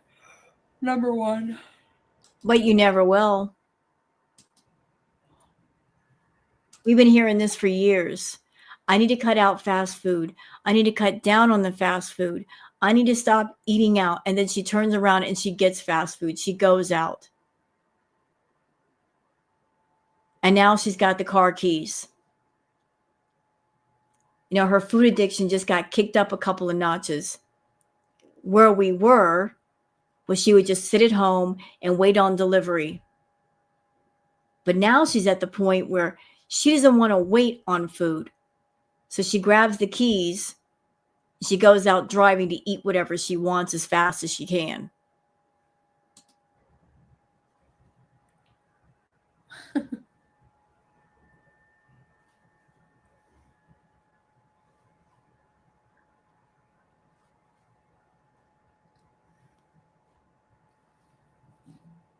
And I'm going to say a couple of things that I know that Chantal watches my reacts. Just a couple of pieces of information for Chantal. Something you should know, Chantal, a couple of things. Like, I don't know how your health is these days, but I have a friend who's a nurse. I've actually talked to a few nurses and EMTs. This is what they told me, that when it comes to somebody of a much bigger size, someone who is super, super morbidly obese, if that person has a medical event and they need CPR, when it comes to somebody of a much bigger size, CPR is very, very difficult. Like just regular chest compressions are not going to do it. They're going to need a device they put on you to do the chest compressions. Like this, you just can't do regular CPR. It's not going to be that effective. Also, let's just say you have a medical event and they take you to the hospital. When you are of a bigger size and you are super morbidly obese, putting the tube down the throat to make sure you're getting oxygen also becomes difficult. And there are complications when it comes to getting the medical care that you need as quickly as you can during the time of a medical event. So these are things to kind of think about while you're sitting there eating your takeout, you're shoveling down the rice. Like if you have a medical event, every second is precious, every single one. Like everything counts. Where the location of the medical event, how fast they can get you to the hospital, all of it. Your current health, you yourself, every single one of your vital organs are in trouble. You've had blood clots in your lungs. You've got non-alcoholic fatty liver disease. You've got bad kidneys. You've got a bad heart. You've got a heart murmur, enlarged heart. You've got out of control diabetes. All of that counts. All of it. All it takes is just one medical event to change your life or end your life. Just one time. You may not get a second chance. I'm just saying. But medical professionals are not wizards. They're not sorcerers. They do what they can. But they can't work magic. Especially if you got all kinds of things going on at the same time. You know, the best thing you can do is just improve your health and give them something to work with versus everything working against what they're trying to do.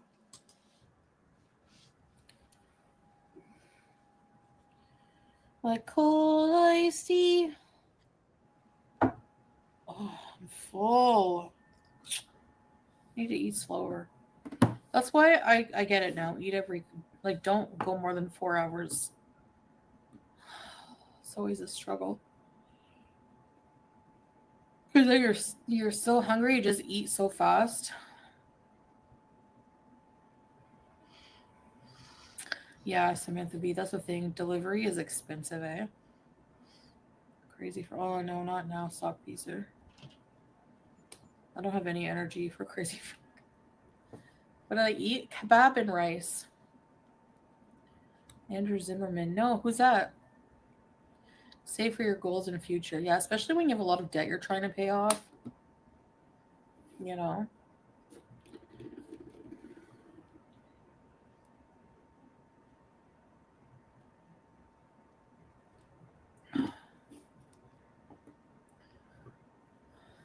So I got a question.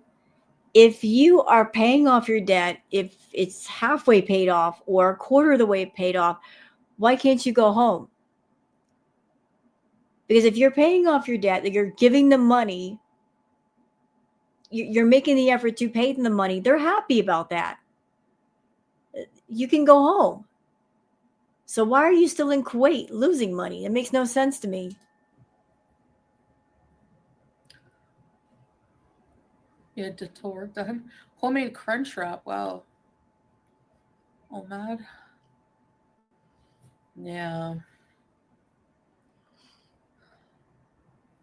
The kebab, I think, was 1.5 or 1.750 KD. Something like that. Ew, Lily, no. Spaghetti from my home canned sauce. Yum. That sounds amazing.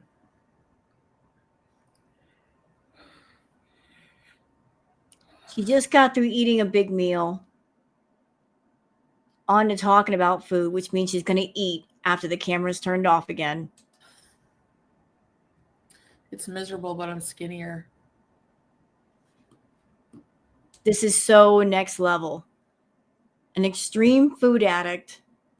They're so hyper fixated on food. Even after they eat a big meal, they're talking about food. Like, y'all see how crazy this is? She can't get her mind off food. She doesn't want to get her mind off food. She stays focused on food and she makes sure her beezers stay focused on food and talking about food so that she doesn't stop thinking about food. That is nuts. That is absolutely nuts.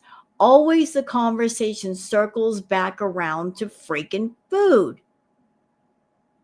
She's sitting there with a full belly talking about food. Yeah. I don't know. The feeling that I'm getting is I just had my fix, but I'm thinking about my next fix.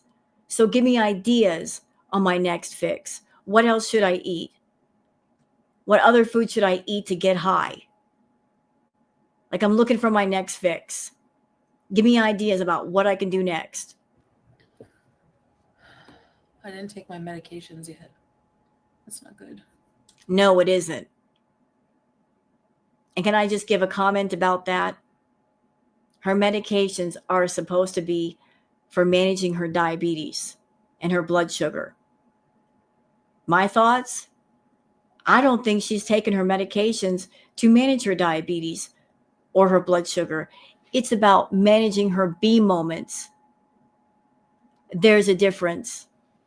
They're intended to manage her diabetes and her blood sugar, to help it get it to a safe level, but she's misusing her medication. She feels as long as I have the insulin and the diabetic medication to help with the blood sugar, I can have B moments. I can have more of them, and I won't go into a diabetic coma. That's what the medications are really for. That's what she's using them for. She feels that the medications give her the wiggle room to go wild with the food because she hasn't slowed down yet. If she slowed down with the carbs, she wouldn't have to worry so much. She'd maybe take less in the way of medications, but she doesn't want to slow down with the food. Slow down with the amounts and the bulk and the volume and the sugar and the carbs. No, she wants to keep on keeping on at the level that she's keeping on with it and use the pills and the insulin to kind of fix the damage that she's done. Although they don't completely fix it, they just keep her from being in the hospital. And there's going to come a time, Chantal, when that doesn't work. When the pills don't work, when the insulin doesn't work, what's next? Dialysis? When your kidneys fail? That's not going to be fun for you. At your size, you're going to have to be on dialysis for 12 plus hours to filter your blood. Especially the metformin you have to take with a meal. That's why, like, the fasting is hard, but I didn't eat. I slept a lot today, too. I made some steak and rice and made a burrito bowl for lunch. Nice. It's just a red MAC lipstick, Aurora.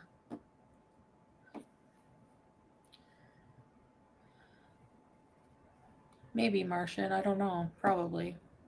So Martian says, do you get triggered as an addict when people talk about food? She says, probably. Here's the true answer. Yeah, she does get triggered, Beezers. She does get triggered. Let me put it to you another way. If you were someone and you knew someone was, say, an alcoholic, they are active in alcoholism. They are an active alcoholic. They are not in recovery. Or even if they were in recovery. Do you think it's appropriate to walk up to an alcoholic, they had a problem with alcohol, and talk about alcohol? Talk about drinks that you had or drinks that you want, maybe have a drink in front of them? Would it be appropriate?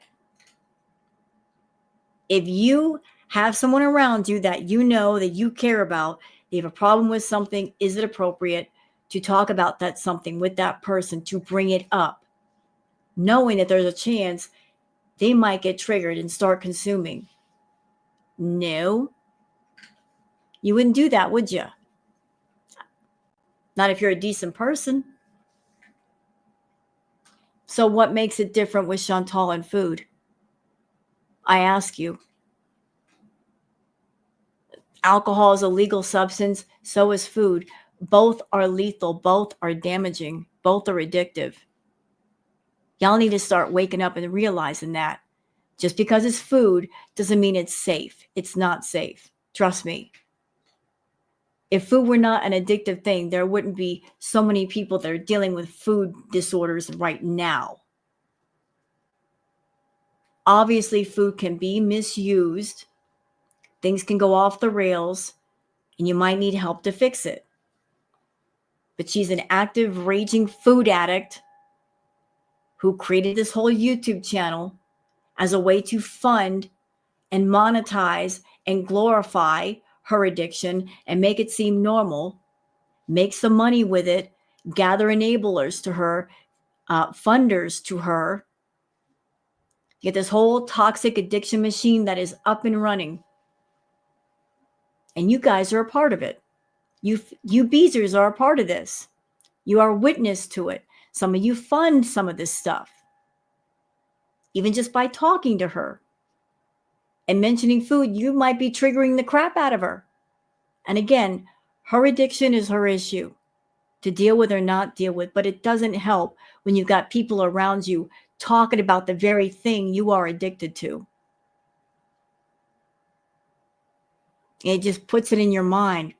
You start thinking about different foods and how they taste and the texture, and it makes you want it. It makes you fiend for it.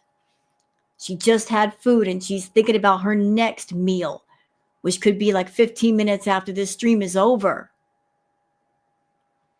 And it's a cycle keeps going. So if you're dealing with an addict and you know what they're addicted to, don't mention what they're addicted to. Don't bring it up. Even if they bring it up, don't do it. It's just not appropriate. Yeah, 7-Eleven it is. Yeah, life in Vegas. Vegas. My thyroid is underactive, so my weight fluctuates. I saw a woman. This is the first time I hear about this. She had like a big neck like this, and then I was like, what happened? Like medically, like something, it looked very different, like unnatural. Like it didn't look like just like a double chin. So I went and looked on her page. She has a thyroid goiter. Have you ever heard of a goiter? Speaking of thyroid, yeah, goiter. Like, is there no cure for that? You would be murderous. Scrapes disease? What? I don't have a goiter. It was like, you would see it. It was like, But no, you couldn't see my goiter anyways, because,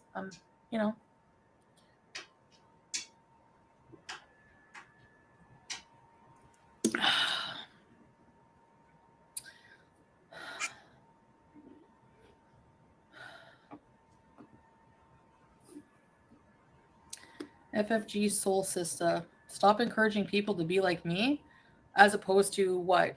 You see, but you support FFG? People should be like her?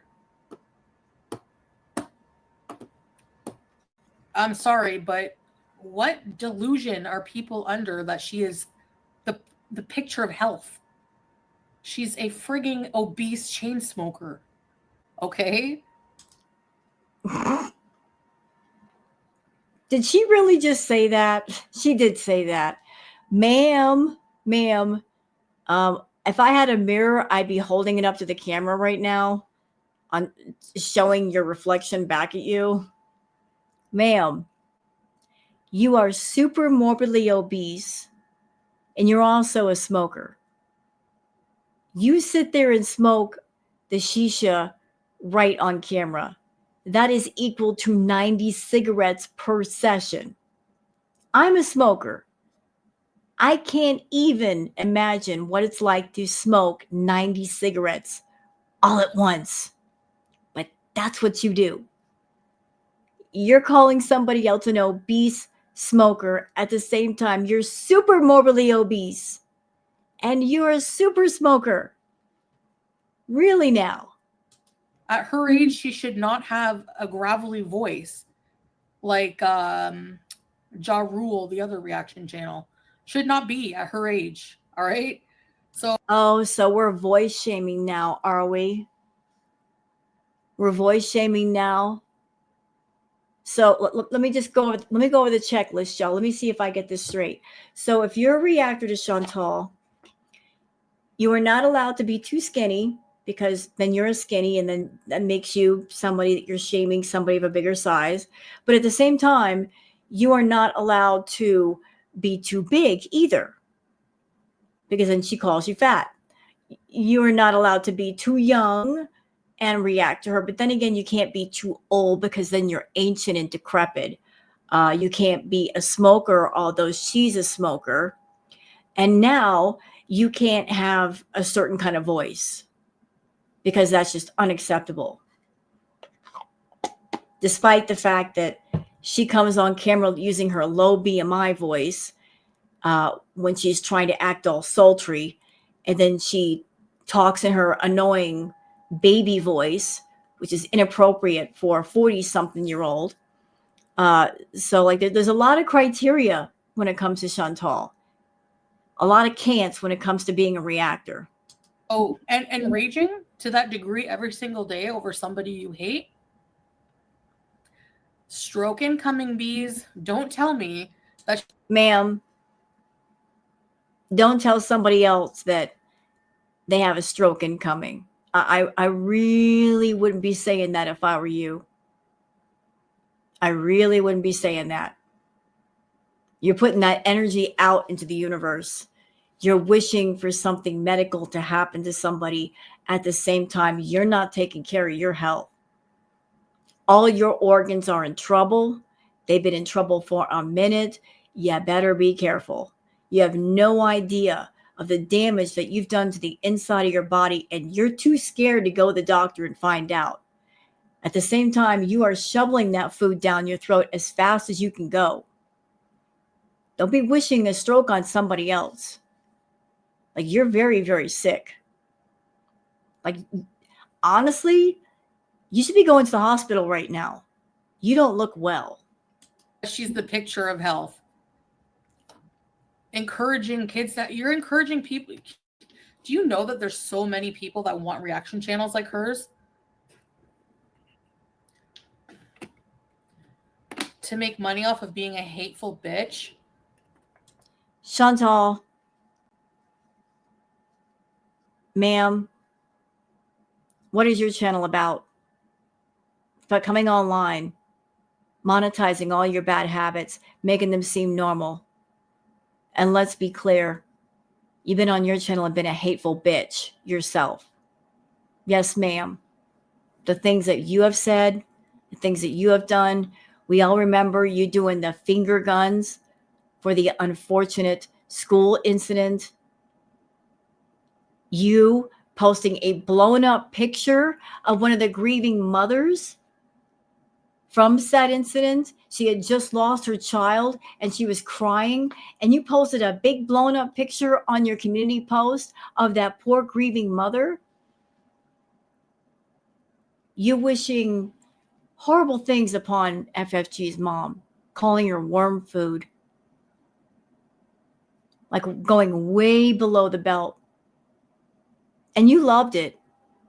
Every single time you were hateful and you said awful things to people, including your own beezers, you said it with a smile on your face. You loved being hateful. You loved it. It's like a pig in mud just wallowing around. You reveled in the hatefulness. It got you off. You want to be the most hated person on YouTube with the worst reputation. You didn't want anybody to really like you. You're not about positive energy, you're about negative. Well, you've achieved your goal. You did. You worked hard at it and you got where you wanted. But you are not a nice person. You like saying hateful things. You like doing hateful things. You like stressing people out. You like making them mad. It makes you happy to make other people mad. That's the way you are, the center of attention. That's how you get attention. We've all figured that out. You hate not being the center of attention.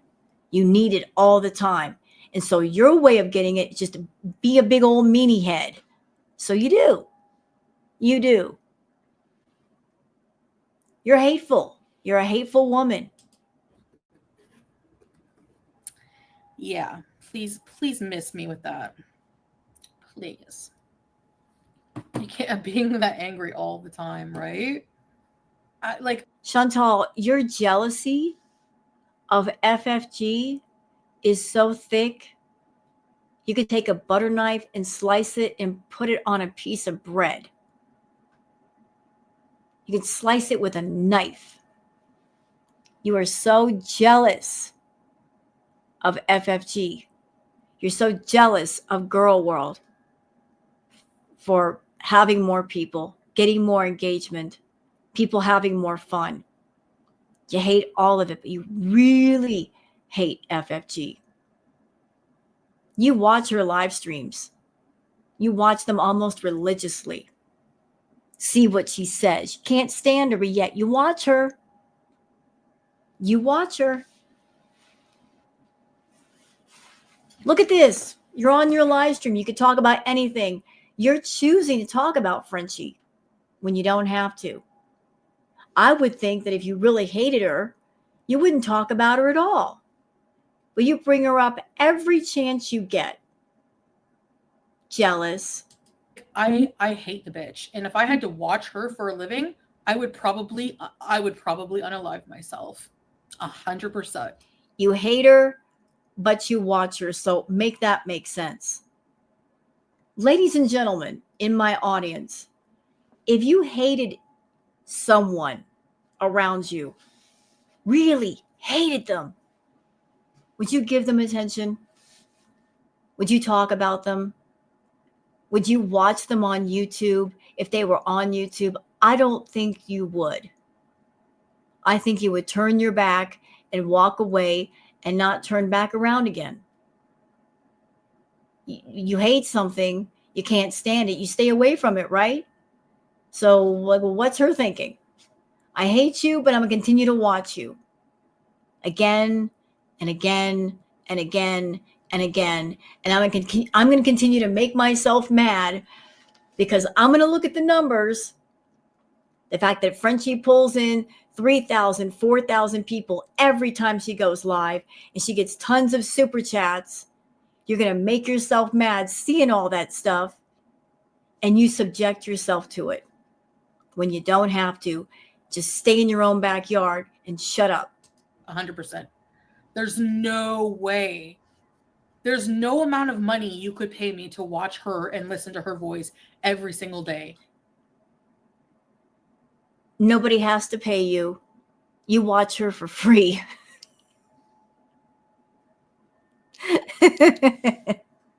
That's one of the things that you do for free.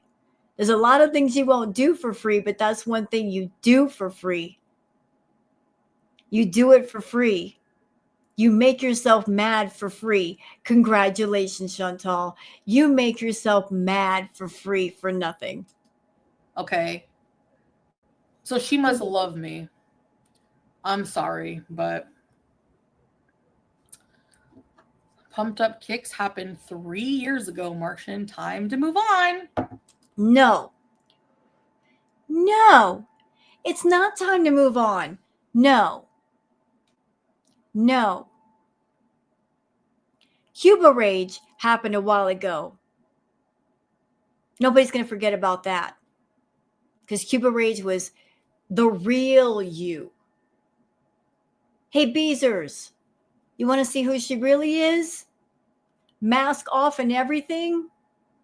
You want to see Chantal when she was making good money? When she was at her low point / high point? Low point being the way she was living, high point because of the money she was making. Watch the Cuba Rage. She was arrogant. So arrogant. She was being mean to her Beezers. She was talking down to them. She was blocking people.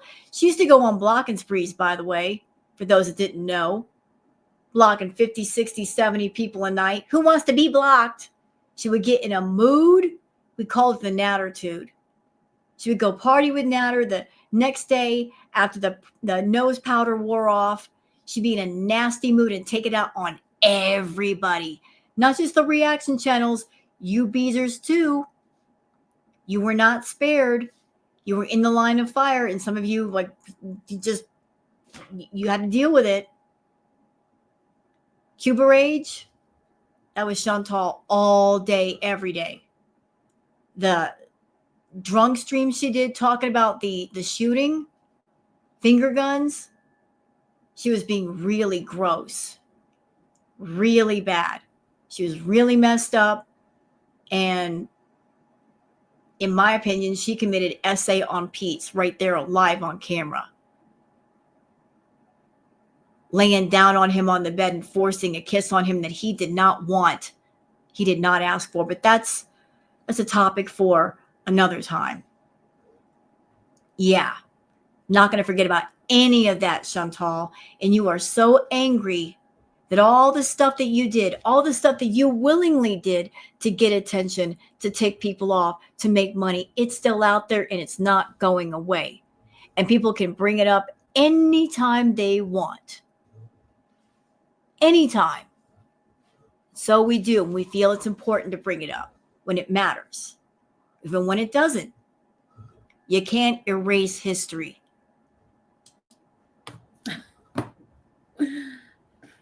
I don't know, Sock Beezer. I don't know, maybe off the Sheik Jabber Bridge, who knows? Hey, Carefree. She's rotting from the inside out, right?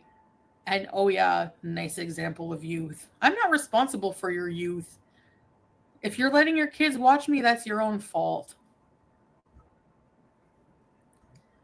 But my videos, when I'm not talking like this, are more wholesome than hers. That's for No, they're not. No, they're not. How are they wholesome? There's nothing wholesome about getting on YouTube and monetizing addiction, glorifying it, making it seem okay, making money with it. No, ma'am. Nothing wholesome about that. No. And there's also nothing wholesome about turning your YouTube channel into a fetish channel. Bringing adult fetishes to a platform that is not adults only, where even underage people can watch it. You're bringing adult fetish crap to YouTube where it does not belong. There are forums meant for that stuff. That's where it should be. You don't even have the good decency and sense to put in your videos, okay, there's this fetish content and there's this fetish content. This is what I'm going to be showing. So for those of you that don't want to see it, I'm just letting you know. You're not passing along the information.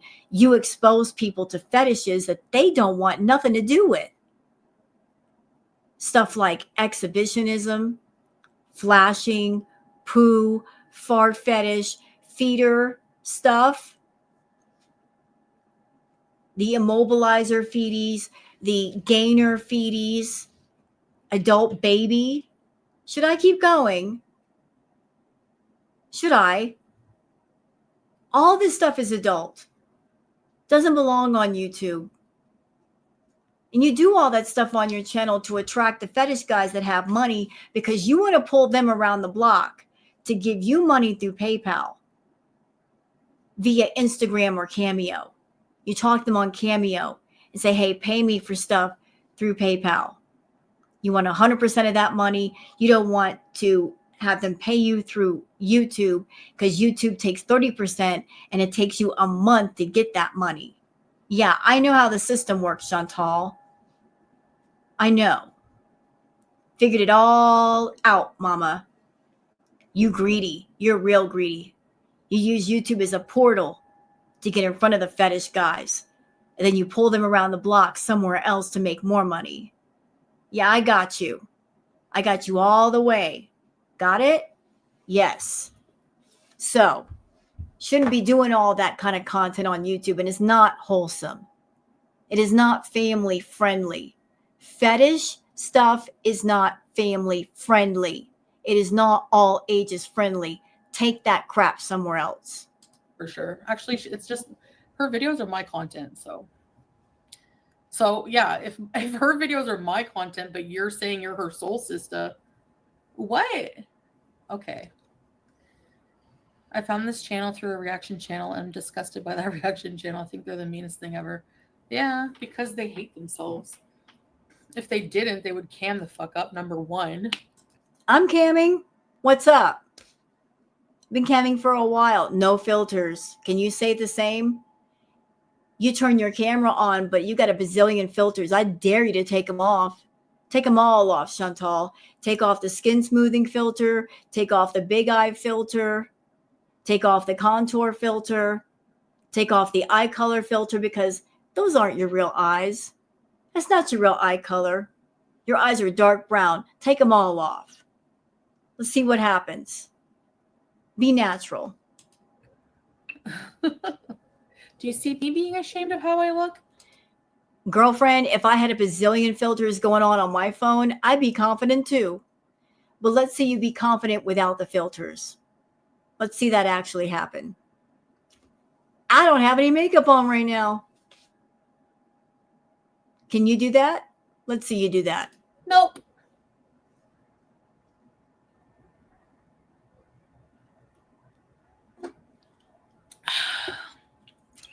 Exactly, YouTube lover.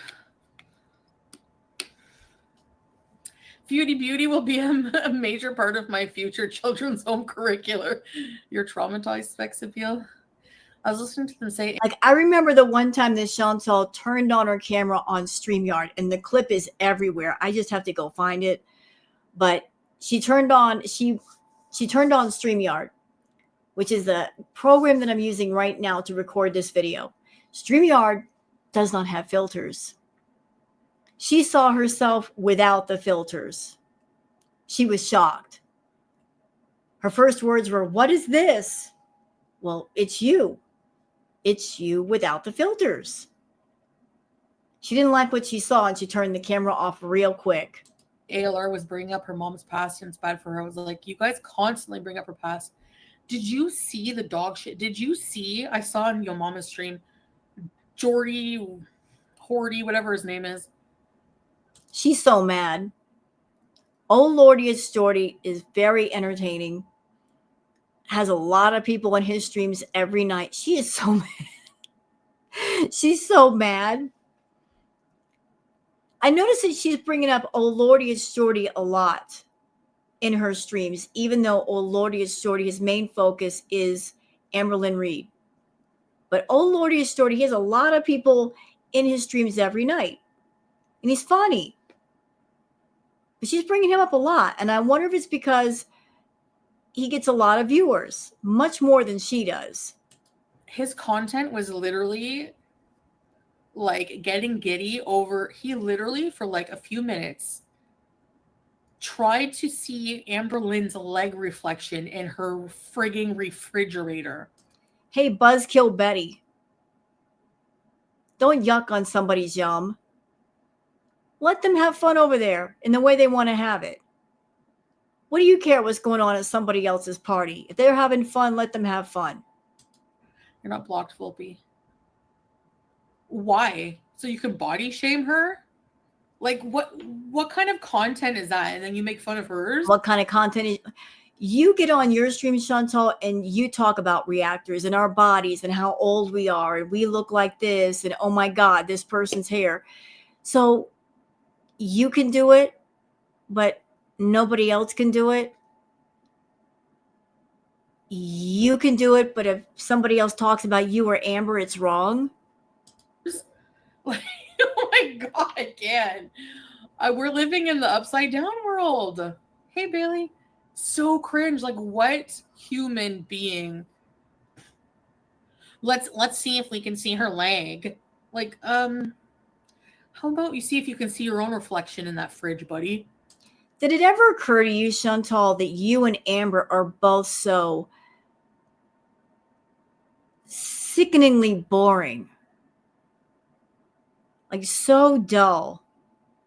The reactors have to work overtime just to keep the content interesting. Even if it means going into different directions to do it. Because God knows you and Amber are not entertaining. It used to be easy to react to you because you kept things unpredictable. You really did. But now we're having to work overtime to keep people laughing and entertained and engaged. It's not easy. It's not. Like, and if somebody's found a way to keep it entertaining, shut up. Hell. My gosh. He looks like a fly on meth. Ma'am, you really want to go there? Why are you making fun of somebody's looks? Why? No, he does not look like that. Don't make fun of somebody's looks. I don't care if you look like an Instagram model, you still shouldn't do it. But since you went there, since you did that, can I just say, ma'am, you look like an overfed tick with angry bird brows, and that's all I'm going to say for now. Peter Griffin. Like, get a life, right? Used to be. Let's slow. He's like, I would have slowed it down. Oh, ooh.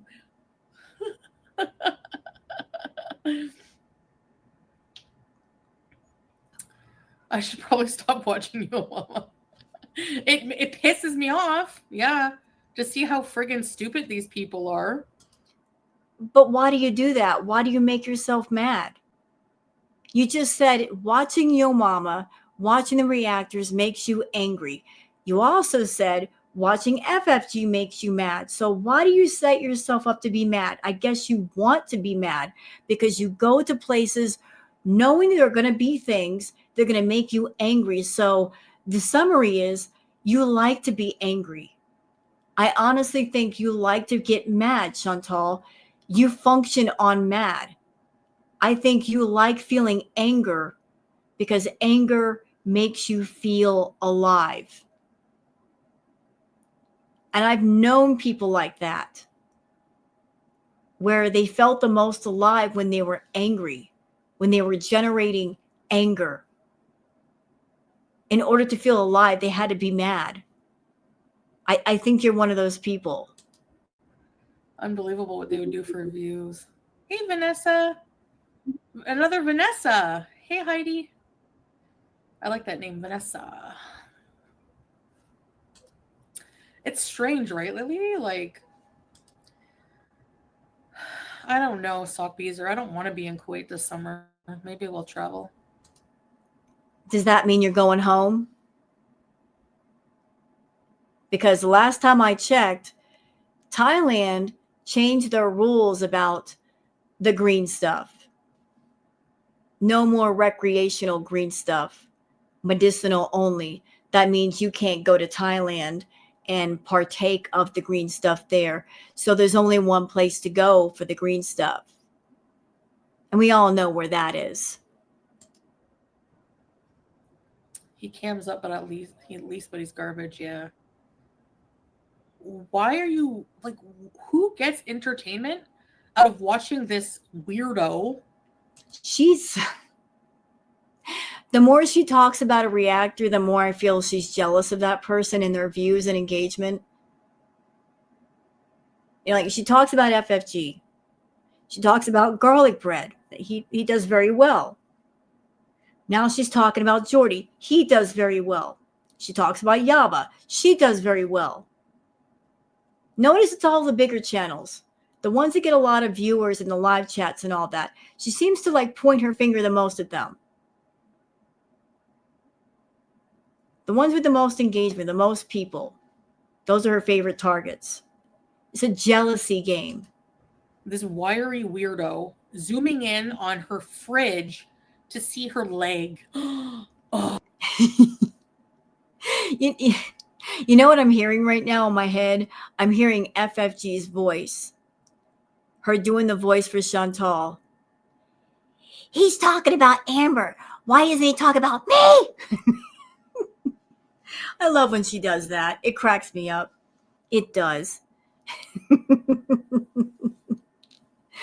She sounds mad that Jordy isn't talking about her. He's the least problematic reactor. Exactly. And people hate him because he's right. Like, what do they think? That they're free from criticism? You know, these people, like, look at Yaba, the thin-skinned biatch. Oh, what did I say? There it is. Garlic bread, FFG, oh Lordy, it's Jordy, now Yaba. She's I told you. I told you. She's got her favorites, our girl. She can use my content every day to feed her entire family and say whatever she wants with her vile, dirty ass mouth. But then the minute that he brings up a part of her video once in a while to give it back to her, I'm gonna private my stream. Like, grow up. Wow. I feel so bad that she's responsible for raising children. That's disgusting. The type of person she is. Ma'am, shut your mouth. Don't talk about anybody's kids or their parenting. You are not a parent. You really shouldn't speak on that subject. Not for you. Not for you at all. Stay away from it. Okay, you're making yourself sound dumb, real dumb. Why do they look for everyone's flaws, right? You want to talk about other people's parenting at the same time. I think somewhere in your family failed you. I don't know how, I don't know who, but obviously something was failed when it came to your upbringing, because look at the way you are. Maybe you weren't brought up with enough discipline or structure or something. Obviously, there were problems that were not addressed and ignored, and it carried over into your adulthood. Something went wrong somewhere. Someone did not do right by you with the parenting. Somebody maybe wasn't firm enough or said no enough, that you just grew up into a hellcat. You went feral. You can't talk about somebody's parenting when somebody failed you. Hey, I don't know.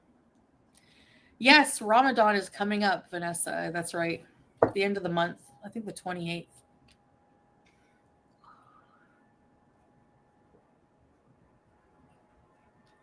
Yeah, it does. Eggs on legs.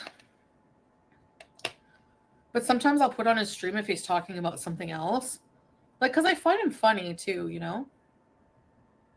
And then I'll go do like dishes or something, and then it will go right into a topic that. She just threw that in. I was just doing dishes. When do you ever do dishes? You can stop trying to act like you care about housework now.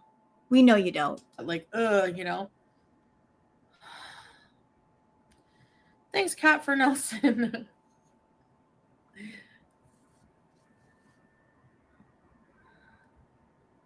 Hey, Ellie.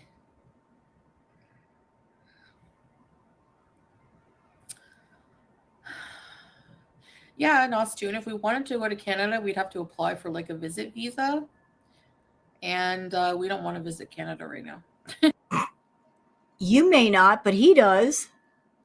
He's been wanting to visit Canada ever since he started talking to you. He's wanted to go. I'm sure that you baited the hook well with, I can get you to Canada, Salah. He's been waiting for that to happen. And it hasn't happened yet. And I'm pretty sure he's got the message. It ain't gonna happen. That you are going to shoot that down quickly. But he wanted to go. He even said so. He wanted to go to Canada. You didn't want him to go to Canada. You didn't want him to have all that freedom. Be around all those Canadian women. The chance of him finding another red room somewhere away from you. You wanted to keep him in Kuwait where you can keep an eye on him. It's all about control. You don't want to let go of control. You couldn't get him to Canada anyway. You can't sponsor him. I don't want to travel right now. But he does. He wants to travel. You don't, because you have trouble traveling. So it's not we don't want to travel, you don't want to travel. Big difference. Oh, Ron! No way! Come out wherever you are. Thank you, Ron. I appreciate you. Thank you. Thank you so much. Ready, set, peace. Aurora, there you go. Now I don't have to do the member streams. No, I'm just joking. Jordy is funny. Where? I don't get it. Sorry. I don't find him He is funny. funny at all. Funny looking. Thank you. But you try to be funny and you're not funny. When you're the butt of the joke, you try to act like you're in on the joke, and that just makes it more pathetic. Ooh. You're trying to get dual citizenship? Visiting Canada, if you don't have a certain type of passport, is not as easy as just going to Canada, okay? Like if you, I'm telling you, it's not easy. Be saying it's hard to travel with him in the summer. Yeah. So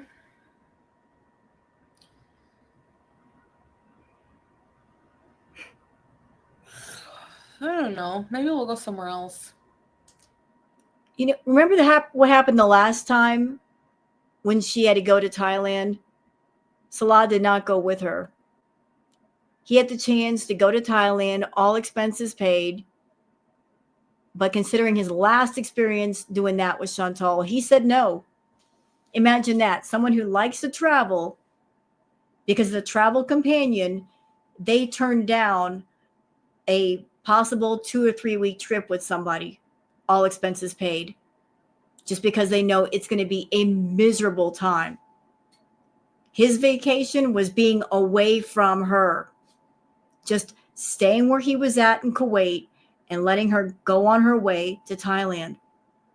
So if she goes to Canada, that's another vacation for him. Just get away from her, get away from her control, get away from her telling him what to do, being abusive. Like, that's his vacation. If she goes to Canada, Salah, you need to end it. You need to ghost the crap out of her. That's the only way you're going to get rid of her. Thank you, Ron. Ron is a sweetheart. The ankle is so awful and mean. I cannot stand anything about that channel. I don't know who they are, but with a name like the ankle, like, get a life.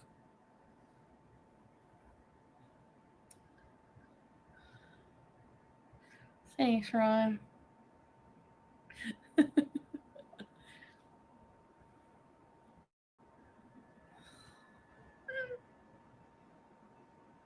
Australia bees. We're going to a land down under. Oh, it'll be winter there, won't it?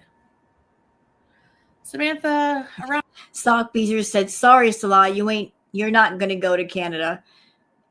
I'm sure he knows that. April, May, June, July, August are unbearable. Sorry, Salah, you ain't ever going to Canada? Nope. Why never?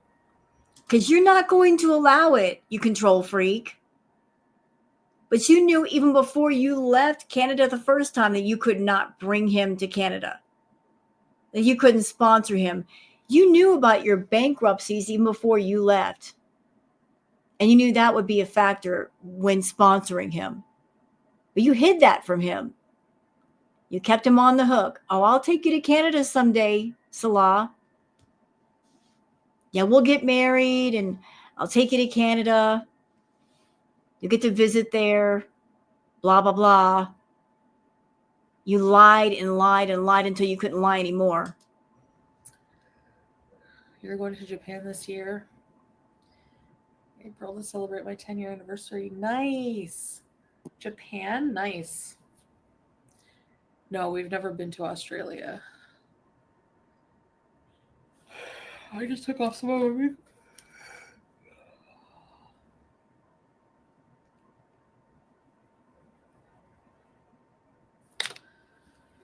Hey, Proton. Proton email mistress.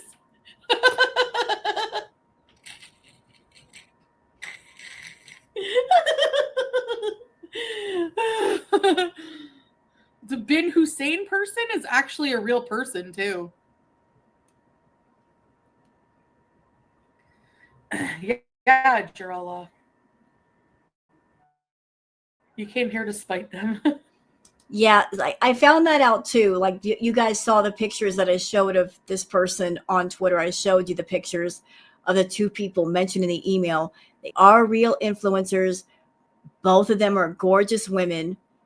And I'm sure Chantal looked up the names and realized they are real women. They are both gorgeous. And it kind of gave her a gut check moment of like, look at them and look at me. Maybe that's why she's like all about putting on her makeup during this stream. You know what, Jarella, what you're doing by coming here to spite them, most of their audiences are there to spite me, and I don't care at all. Stay over there. Like, if you're gonna be nasty like that, no thanks. I've heard lots of awesome things about visiting Australia. Foodie been hungry.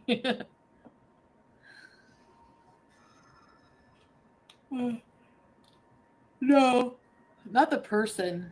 The person they were saying, they said they have a friend, something Bin Hussein, which is an actual influencer. They were just name dropping people. I thought they were making them up. Like,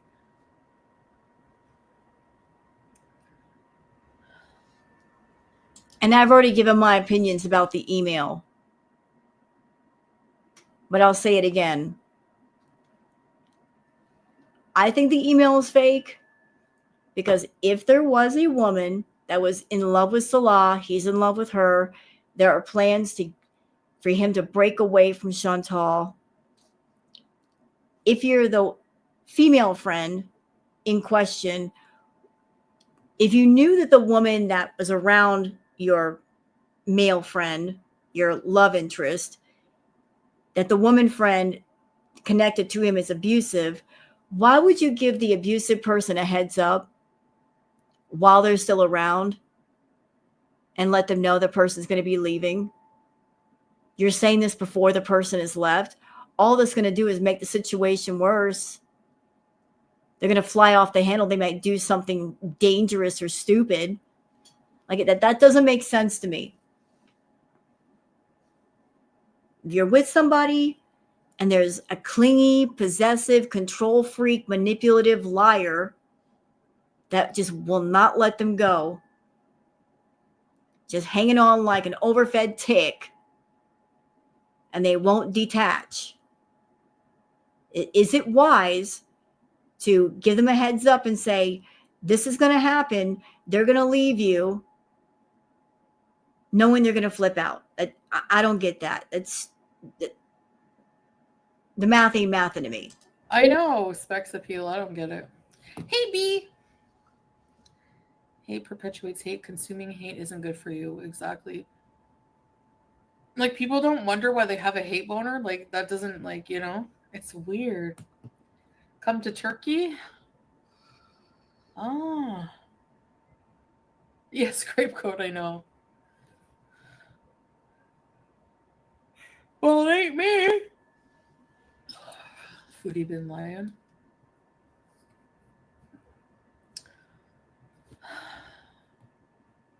The state I want to see is Alaska. They were probably the bullies in high school. Actually, they were probably bullied, Bailey. I bet you any money. Hey, Happy Miriam. What's up? But yeah, that too, Bailey. Some of them definitely were. I'll be honest, I was bullied all through school. But I've also heard, Chantal, that you were a big time bully in school. You are a big time bully in school. Maine is a nice state. I want to move to Arizona. Most of the dudes that bullied me in high school, remember I told you I saw them working as bouncers at a shitty club in Cornwall? Hey, Chantal, since we're bringing up the subject of bullying, you bullied Pete in high school.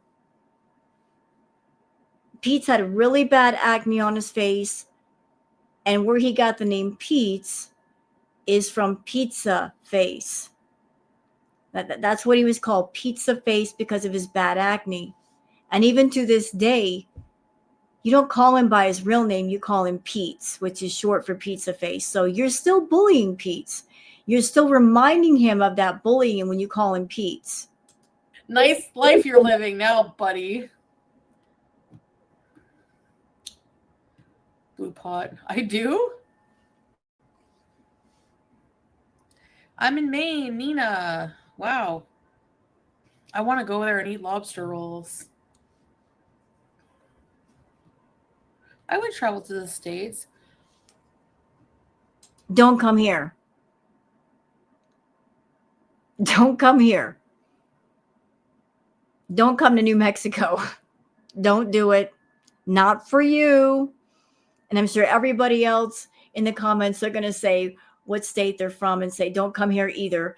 And I support that. Just don't come to the United States, Chantal. Just, we don't, you can't sit with us. Stay out. Sorry, Canada. Look, she's your problem. Sorry. We know it's a bad problem, but we don't want her either. Yeah, Maine is gorgeous.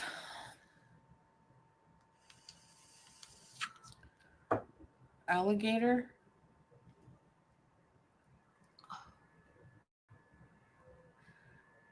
Actually, it's not halal. I'm happy with that. What stinks? Oh, it's not you. I'm sorry. Hey, did you poo-poo?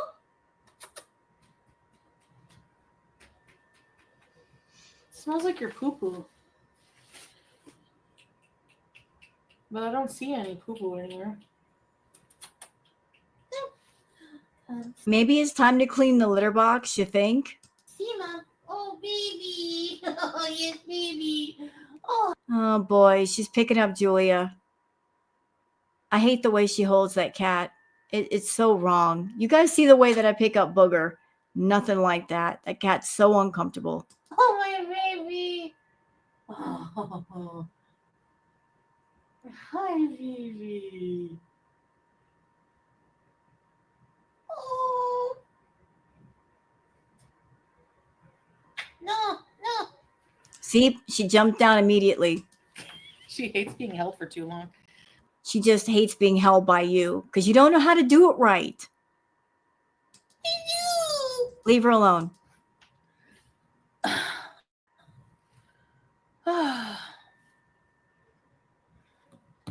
Maybe Chantal poo-pooed. No, it wasn't me. Sure about that? Are you sure? Because you got a routine, Chantal. You eat a big meal and then 10 minutes later you got to go. So, like, how long has it been? Yeah, Emma. Yeah. Syrian passport is one of the lowest ones in the world. So stupid. Like, they get treated like they're nothing, you know?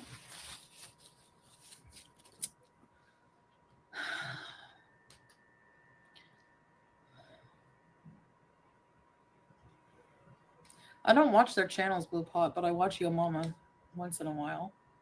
You watch FFG. You watch Yaba. The people that you talk about, not everybody is talked about by Yo Mama. You go on TikTok. You watch people there. Well, you stink. You stink.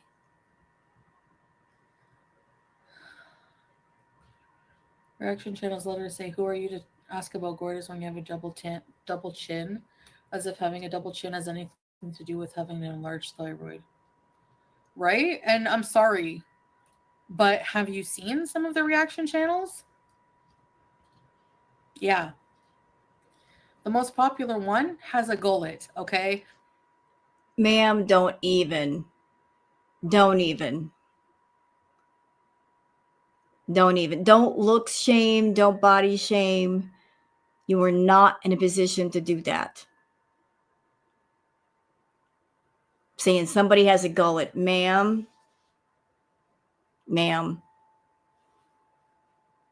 we both know that if you took off the hijab and just and the face banks, we got an idea of what we'd see.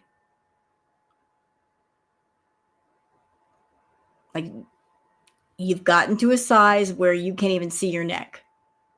So be careful talking about somebody else's gullet. So spare me. Actually, that's exactly what the thyroid neck looked like. Yeah, I have a chubby fat chin under here, but not a gullet.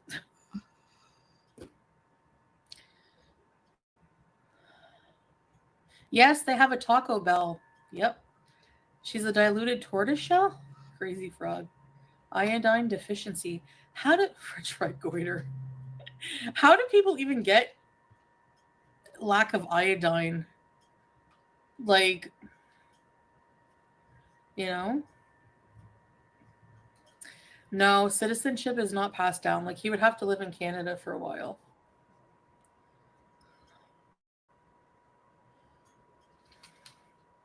If we wanted to move to Canada someday and go that route, who cares? Like, what is it to anybody? And if he leaves me for citizenship, oh well, I'll live.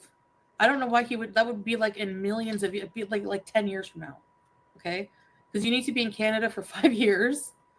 It's a good like probably 2 years before you even get to sponsor somebody.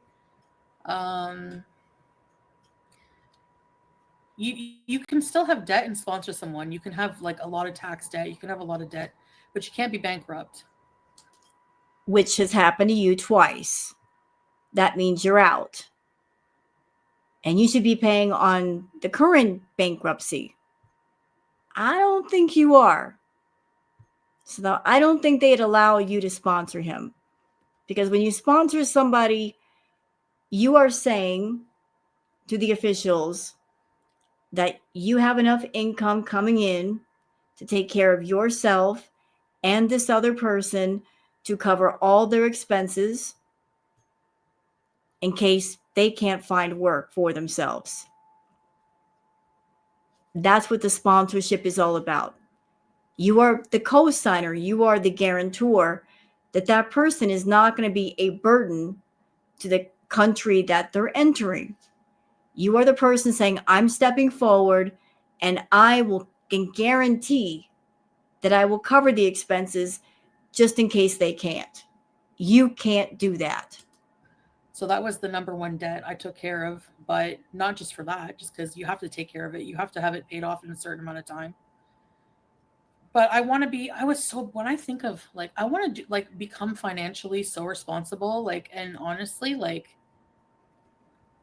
I was always so bad with my money. It was Oh, you were real bad. so crazy. Like if you guys only, you guys know a lot of it, but wow, Trust me, there's more. man, not even thinking about what I would spend, living like you're loaded and you're not. What the heck is that?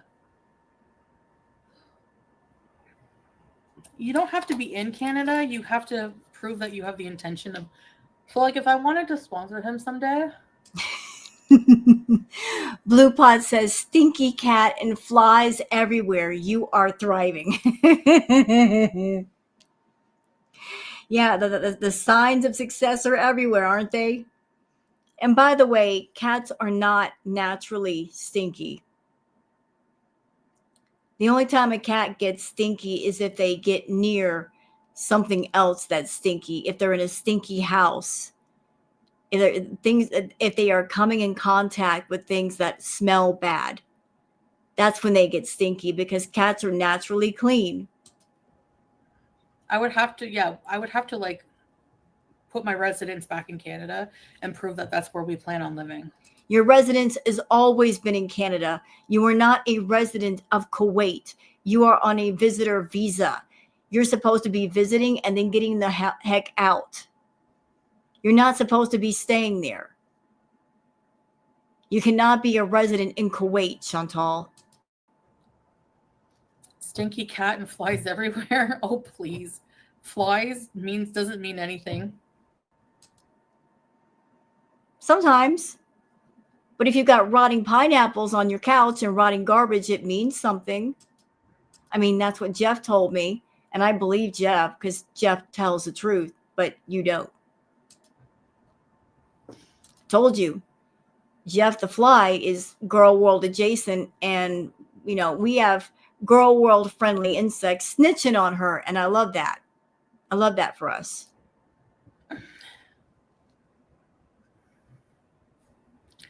Am I the only one? Stinky cat. Don't make fun of her. It's my baby. Baby. Don't listen to Blue Pot. Flies can be killed. Whatever. You can't see me? Being thrifty is addictive. Yeah, it's true. It can be, yes. You have to have the intention of living there, exactly.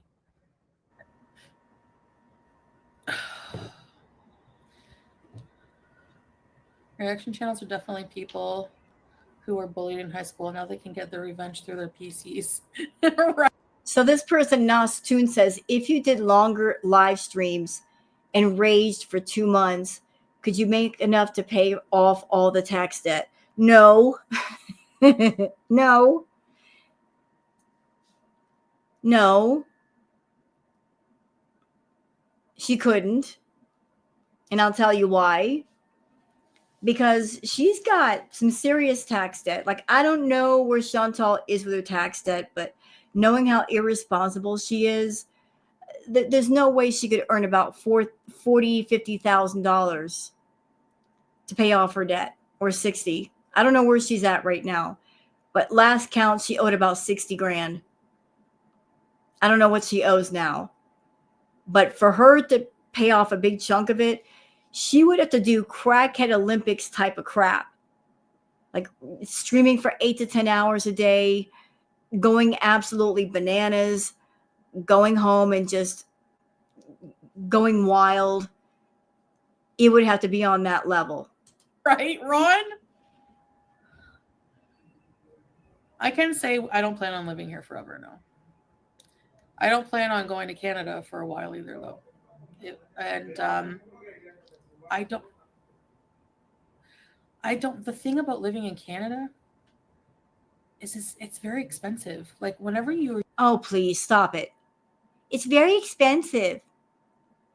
But paying for your place, Salah's place, all your food, paying for the car, that's not expensive. It's not expensive. Chantal, if you got on top of your food issue, you could easily pay for a place in Canada. How much money is spent a month on food? The last time you told us about your food habit, you were spending $4,000, $5,000 a month just on food. That did not include your junk food. That did not include you going to the dispensary store and spending money on nads. This is when you were making the big money. But if you cut out the food habit, you can easily afford a place in Canada. But you don't want to give up the addiction. You don't want to put that aside. You don't want to be in recovery. You want to hang on to it. You still want to bargain the addiction in with your life and try to way to include it, and you can't. Canada's not that expensive. Maybe the startup is expensive. Getting a place and first and last months and all that, maybe that's pricey. But if you stop shoveling the food down your throat for a couple of months in Kuwait, you could save enough to get a place in Canada by yourself. Pay cash. Or you could go home to Canada and rent a motel room by the week and go bananas and make enough money to get your own place. I mean, you got options. You just don't want to let go of Salah. You don't want to let go of the control you have over him. It's over and it's time to let go. We're used to living like in a place like this where the way of life is just so less stressful. It's like I can't explain it. How is it less stressful? You're in a place where you got to be careful of what you say. You can't go too far. You can't rage. Really, you shouldn't be filming people out in public. That's against the law. You can't be filming kids. That's against the law. You got to be very, very careful with what you do. How is it less stressful? How? What are you doing in Kuwait that you can't do in Canada with a little bit more freedom? Tell me. Love to know. Claim everything on tax. If you don't reside in Canada, you don't have to pay taxes.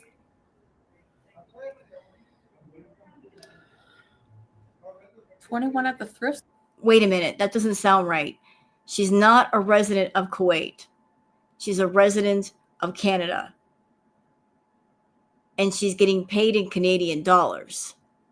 So I would think the taxes still apply. I've got a theory about her YouTube money. Not that I'm pocket watching her, but just hear me out. I think, honestly, guys, she purposely does not make much on YouTube.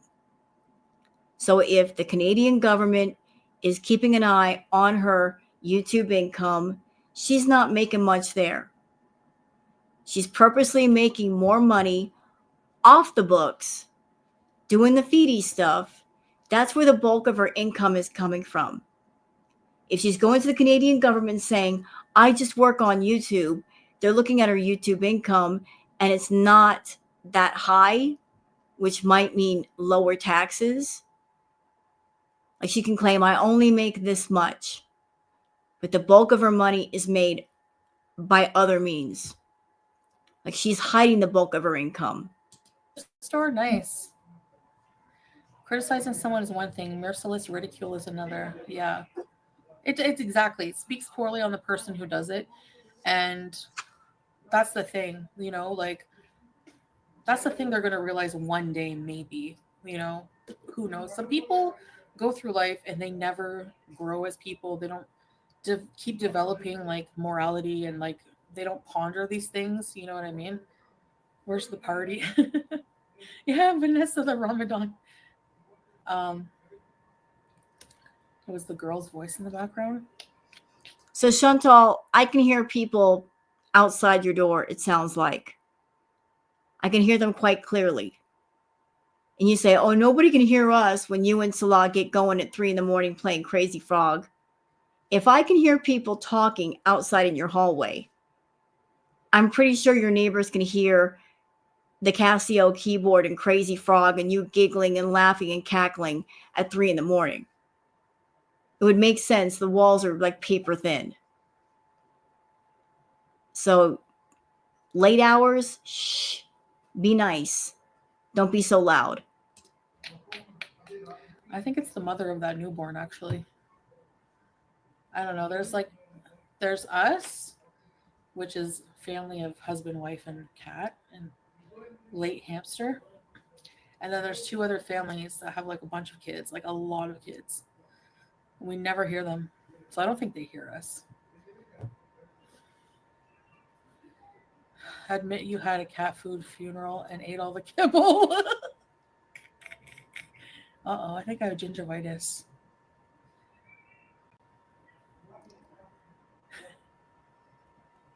You hear them? Send them care packages for the baby. Deirdre, hello! That's okay. I'm still here. Rip Harry. What time is it? 21 not. Oh, I gotta charge my phone. Hold on. Ugh. Well, the floor's a bit dirty, yeah. And also, it's like not super dirty, but could be cleaned.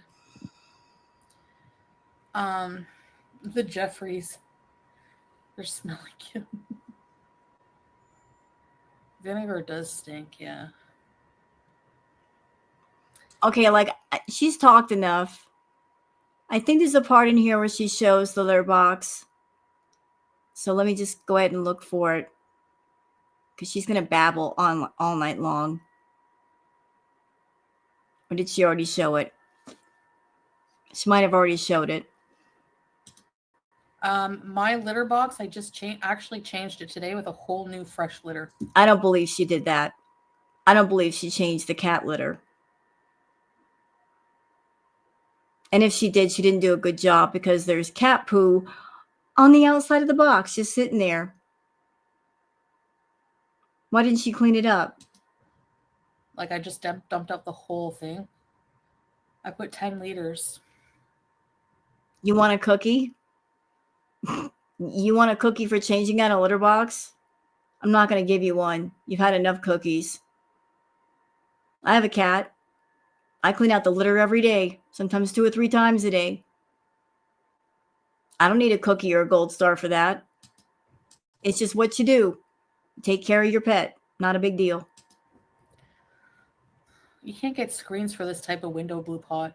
It's like, you guys saw the windows right in my kitchen. It's like a round thing with like a fan. And then there's a string.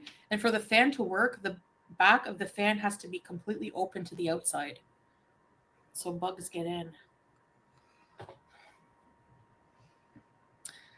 Want me to prove it? Okay. Oh, she's going to show us the litter box. Okay, I didn't miss it. Show us the box. But I'm not showing you the floor. It's messy. Now I'm self-conscious about it. That's sweet. If you're self-conscious about it, then clean it up. If it's that bad where you don't want to show it, that means you need to take a mop and clean it. You're sweet. Like all iced tea. That's not a cat. That's cat hair, not cat turds on the ground. Tufts of her hair. That is not cat hair. That's cat poo. That is cat poo. That's cat poo, Chantal. That's what that is. And you just kicked a cat turd over near her scratching post. Just, ma'am, just get a broom or something and sweep that up. Don't leave it there like that. That's gross. Hair. It's not hair. Why would the cat hair be next to the litter box?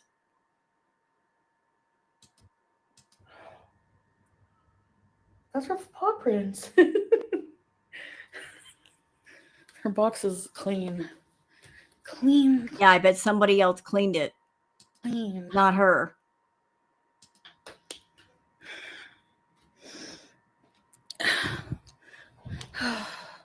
I clean it mostly, but Salah does. If he sees there's a turd, he'll scoop it out. He did it. I guarantee you he did it. He's pretty good for taking care of her. But not you. I had to tell him to feed, like, he's funny when he feeds her. He just tops the bowl with food. I'm like, don't put that much. Why not? You top your bowl with food. Feed on litter. What? Yeah, I guess I have to clean around there. There's tufts of hair on the bottom.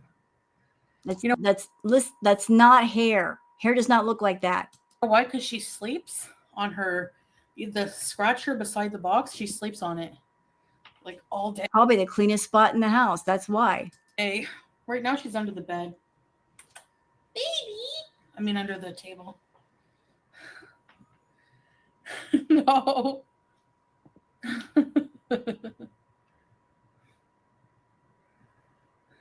Dog is anything like Shani in her box. That's why I came for her back. Like, the nerve of you to call me out. Ma'am, stop. Stop right there. I agree. An overflowing cat litter box is gross, it's disgusting, and it's unnecessary. And shame on Shani for that. But don't you start wagging your finger at people. Not when the litter box at the Canadian villa hadn't been changed in 3 months. It got just that bad. Pete's told us about the litter box that hadn't been changed in 3 months. You just let it overflow.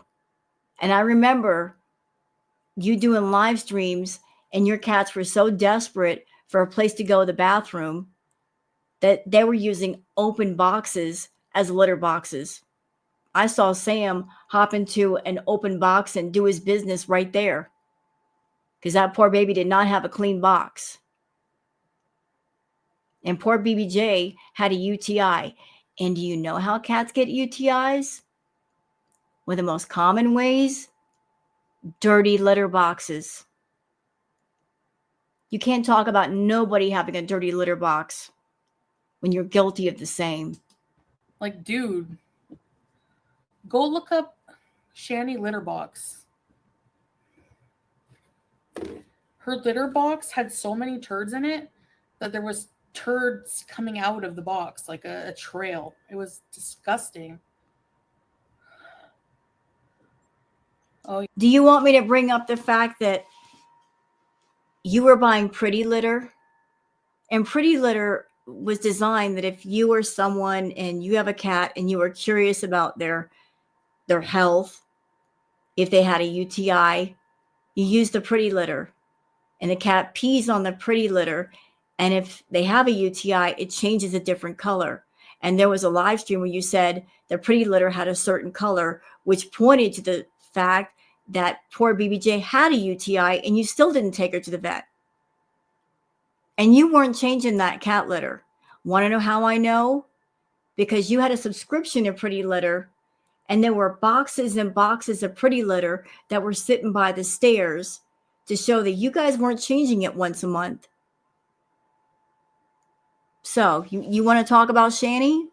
Not that she's my favorite person. She's a scumbag too, but are you sure you want to go there? yeah, energy. Vinegar house. Hey, BBJ. No, her box. My cats never got that bad. Never. Yeah, they did. Yeah, they did. Yes, they did. Oh, yes, they did. Those poor angels were going everywhere on the house. There was cat poo on the carpet. They were peeing on the carpet because they had nowhere else to go. Poor things. And the room they had the litter boxes in was disgusting. Absolutely disgusting. It was nasty. No reason for that. I'm not gonna lie, like before, like when I was at the villa, there was like when I got really depressed. Oh, here we go. Here come the excuses. First, she said it never got like that. Now she's backtracking. And said, I blame it on my depression. Bitch, I have been depressed. But even with my depression, I took care of my cat. Because I understood they need food, they need water, they need love. They need a clean litter box. That's their bathroom. Keep their bathroom clean. Don't you blame it on depression. I didn't let it get bad like that. Yeah, you did. I didn't scoop every poop like now. Pretty much scoop, like I try to keep on it, you know? No, you didn't. You did not. You're sitting there and lying to your beezers. Number one. Yeah, I know, Mike. I don't know. Her whole place was a litter box. Yeah. So was your villa. She will not let it get dirty. Like she'll shit all over if you don't clean her box. What did we see outside the litter box? Poop. How was there poop outside the litter box? What happened? She's growing mold on her eyelids. What? It was too heavy for Pete's. Pete's was responsible for it, yeah. No. You are responsible. You are the pet owner. It's your responsibility. It's your responsibility to deal with things like that. You just shoulder the responsibility on Pete's because he's a pushover. Pete, will you take care of the cats so I can go hang out with Natter for a week or 2 weeks at a time when you could have taken care of it? You left him to do everything, knowing that he's not a responsible person. You left your cats in the care of an irresponsible, uncaring person. They suffered under your care and they suffered under his because neither one of you gave a crap. Neither one of you did. It was a horrible situation for BBJ and Sam. They suffered because both of you are stupid and lazy. But to be fair to Pete's, they weren't his pets, they were yours. And all you cared about was nads and the party powder up your nose. Yeah. Yeah, because there was a time where I was like, I would pay all of the bills. So I was like, well, if you want to help out, just do that, you know. But he's helped me out a lot in life too. So I can't say that.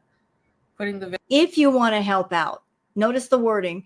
I pay all the bills if you want to help out. So it wasn't like, this is your responsibility, Pete. I'm taking care of the rent, the bills, etc. So this is your responsibility. Since you're not working, this is what I'm tasking you to do. Take out the garbage, take care of the cats. Clean out their cat litter, put food and water down for them, whatever else. You did not task him with anything. These were not his definite jobs in exchange for you doing all the stuff. It was an if. And because it was an if, he didn't do anything. villain his name and all this other stuff. So yeah. Yeah, potties outside would be awesome. Yeah, I still talk to Pete's. I'm sure you do. As long as he's got money, you're going to talk to him. Just not online, like, you know.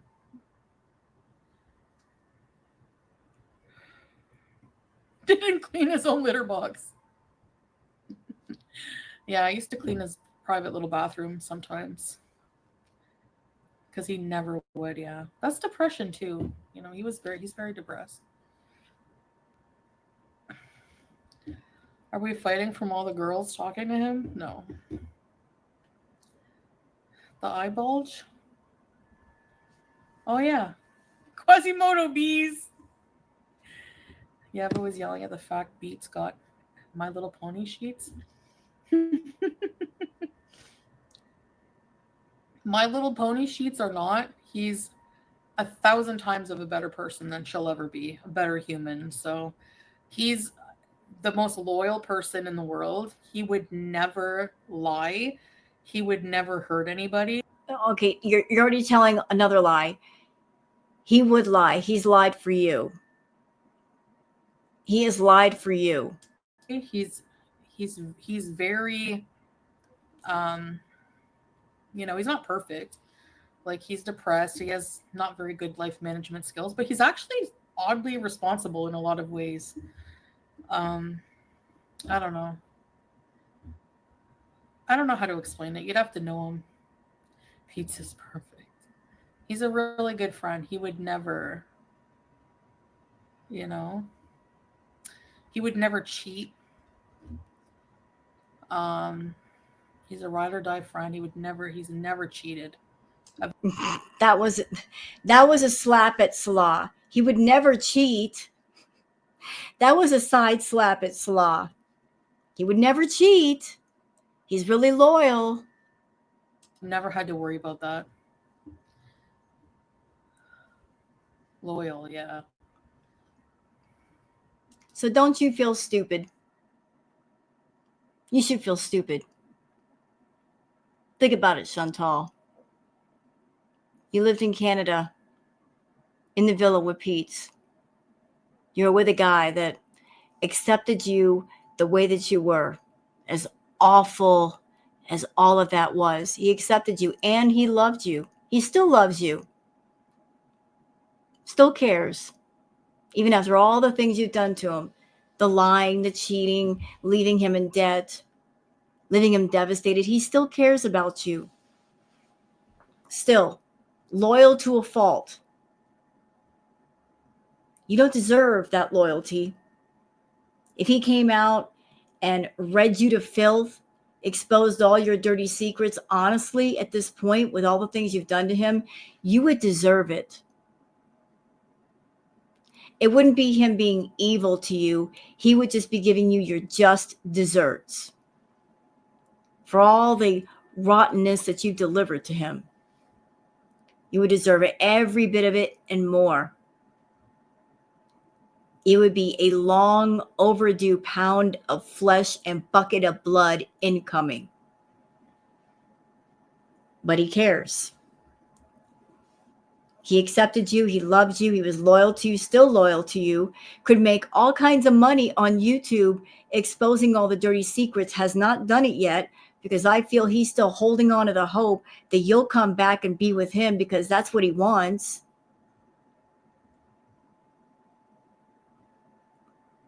You had a home. You had your pets. You didn't have to go anywhere.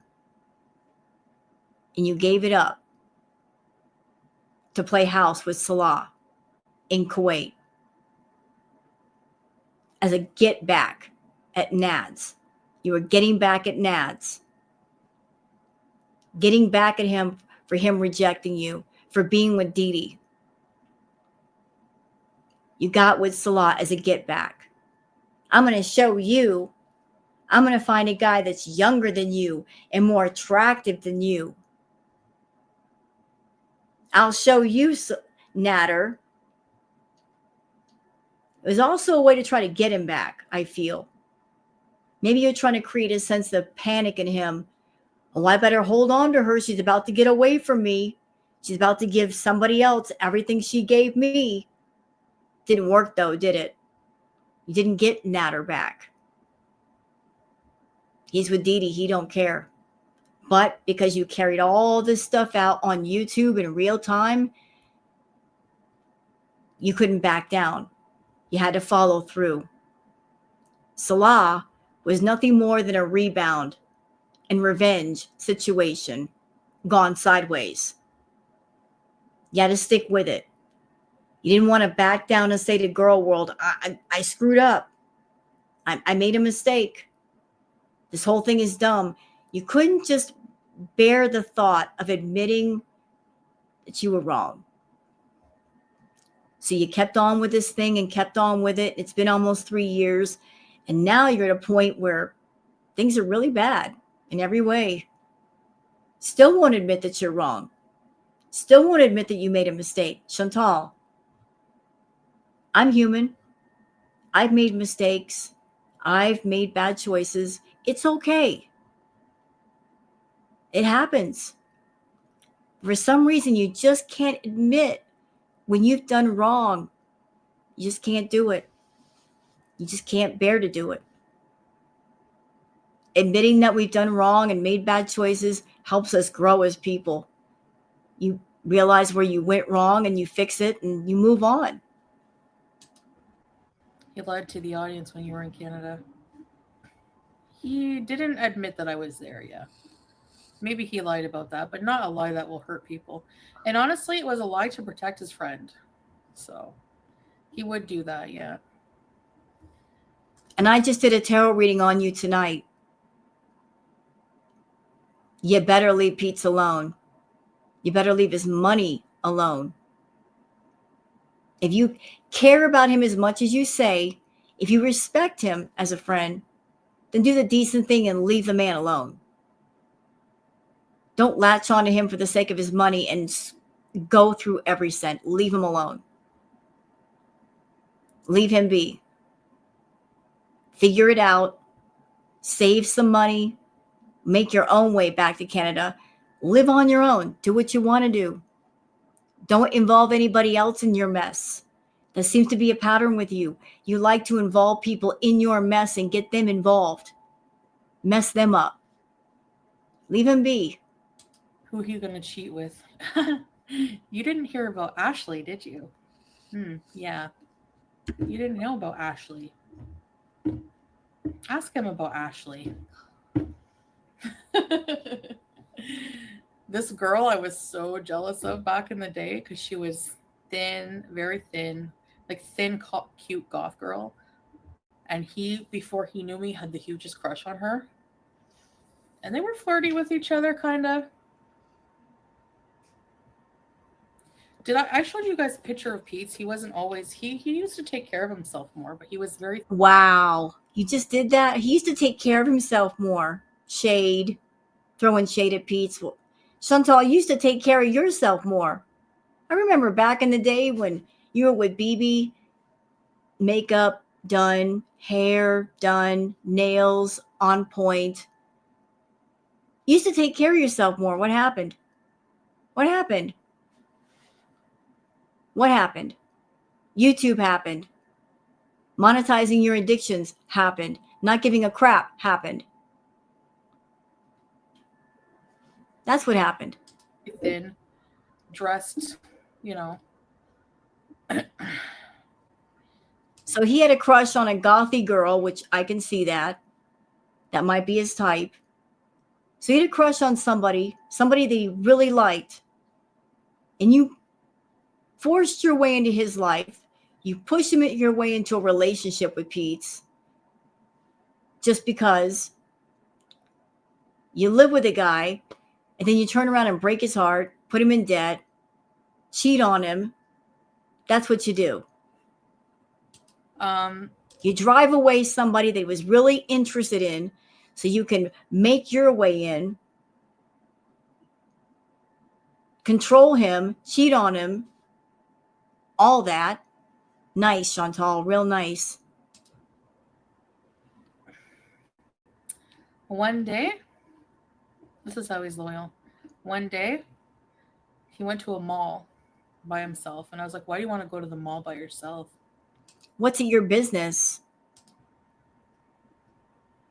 Well, I'm asking him about this tonight because she worked at Bell. I knew she worked there in the mall, and he was going to the mall. So he went to the mall, and then he came home, and I'm like, "Did you talk to Ashley?" Ma'am, not your business. You're not his girlfriend. And he was like, "Yes, I did." And then I'm like, I freaked out, but then I felt bad because he pulled out a necklace and he was like, I asked her if I should buy you this, if this was nice, if she, as a girl, would wear it. And I was like, what? Then I felt bad. So, yeah. So, no, don't say that there's nobody that would cheat with him. That's not true. And then after. Like, I remember seeing a live stream when they first started doing streams together. Like, there were girls in the chat that were complimenting Pete, and she was so mad about that. And they weren't even together as a couple. She didn't like women giving him compliments, and it all had to do with control. She didn't like the idea. She didn't like the idea of Pete's getting female attention, because if he got female attention and things got serious with one of these females, that would threaten her control over him. She's selfish. It's all about maintaining control of people. And she doesn't like anybody coming along and, disrupting that.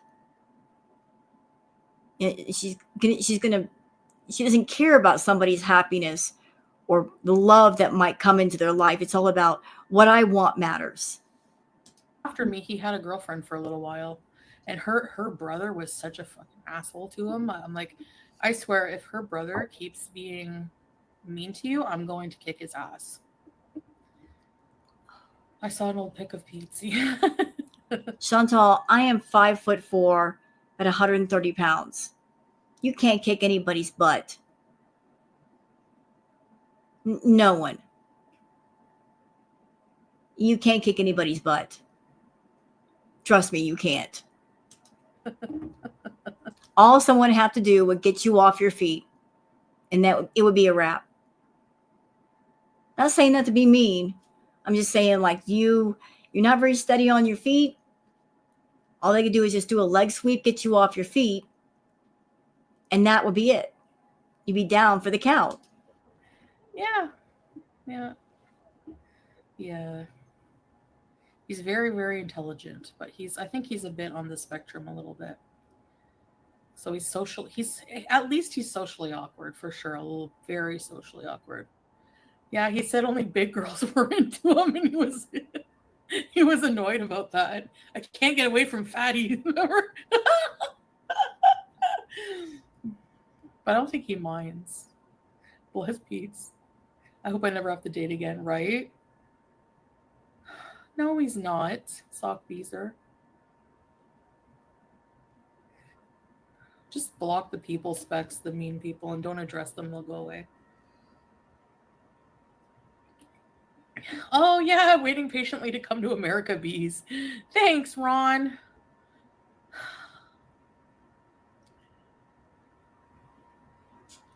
I appreciate you. He needs to get on Tinder and invite a girl over to his new My Little Pony bed. He needs a girl who's socially awkward like him or is geeky nerdy and would love the sheets. That's the type of person he needs. He's never gonna be with a Stacy, you know?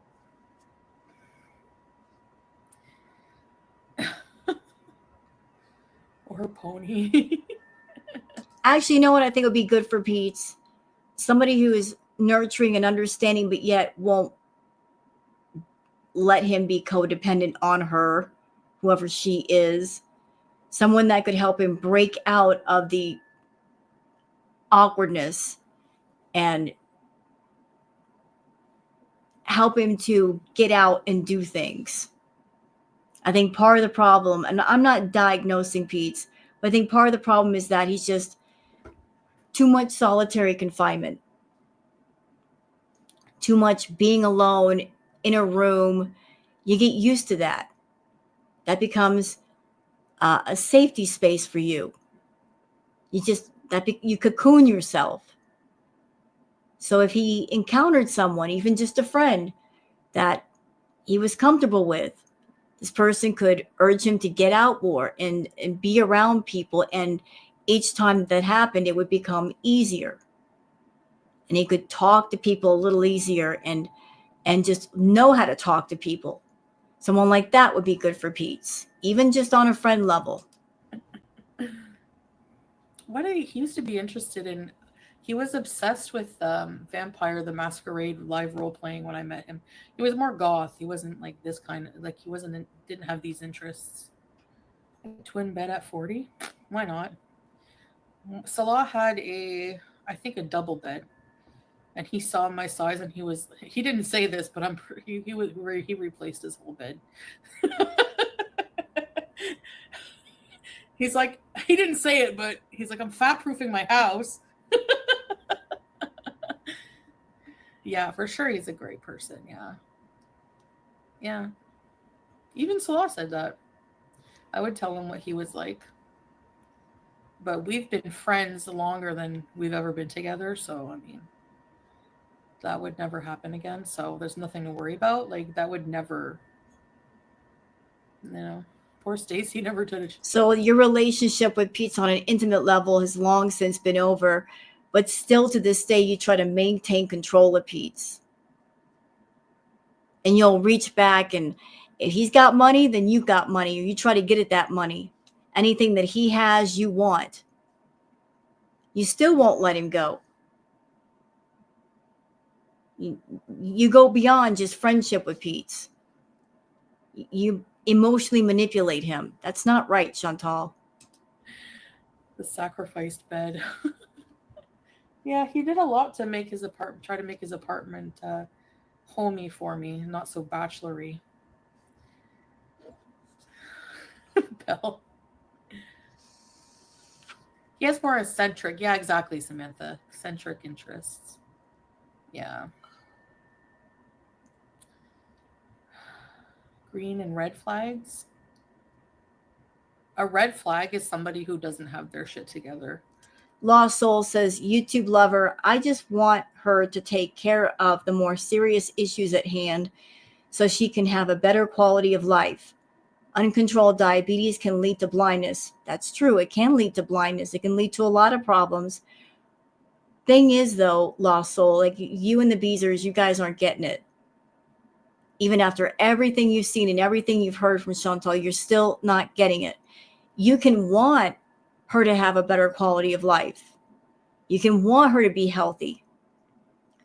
All of you could want it for her. But she's got to want it for herself, and she honestly doesn't.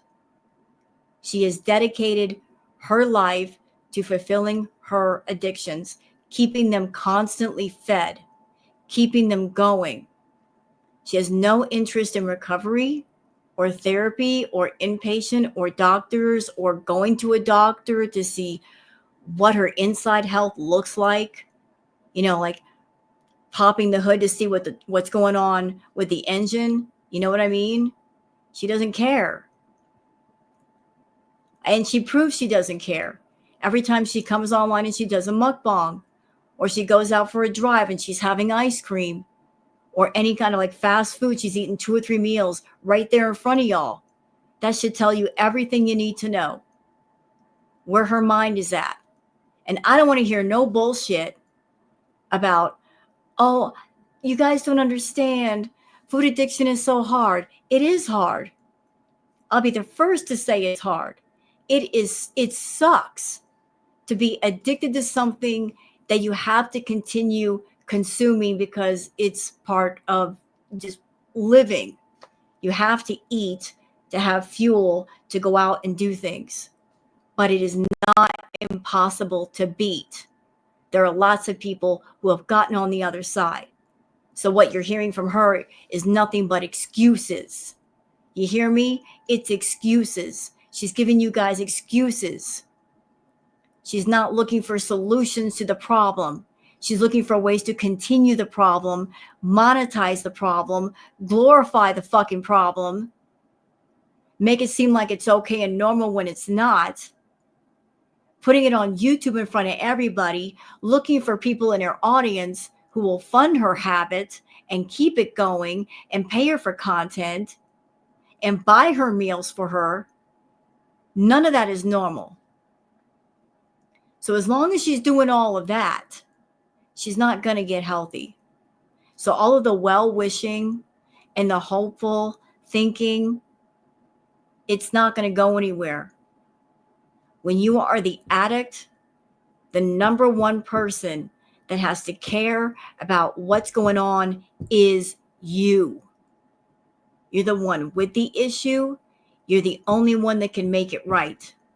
And you have to reach inside of yourself and pull out every ounce of determination and make it happen.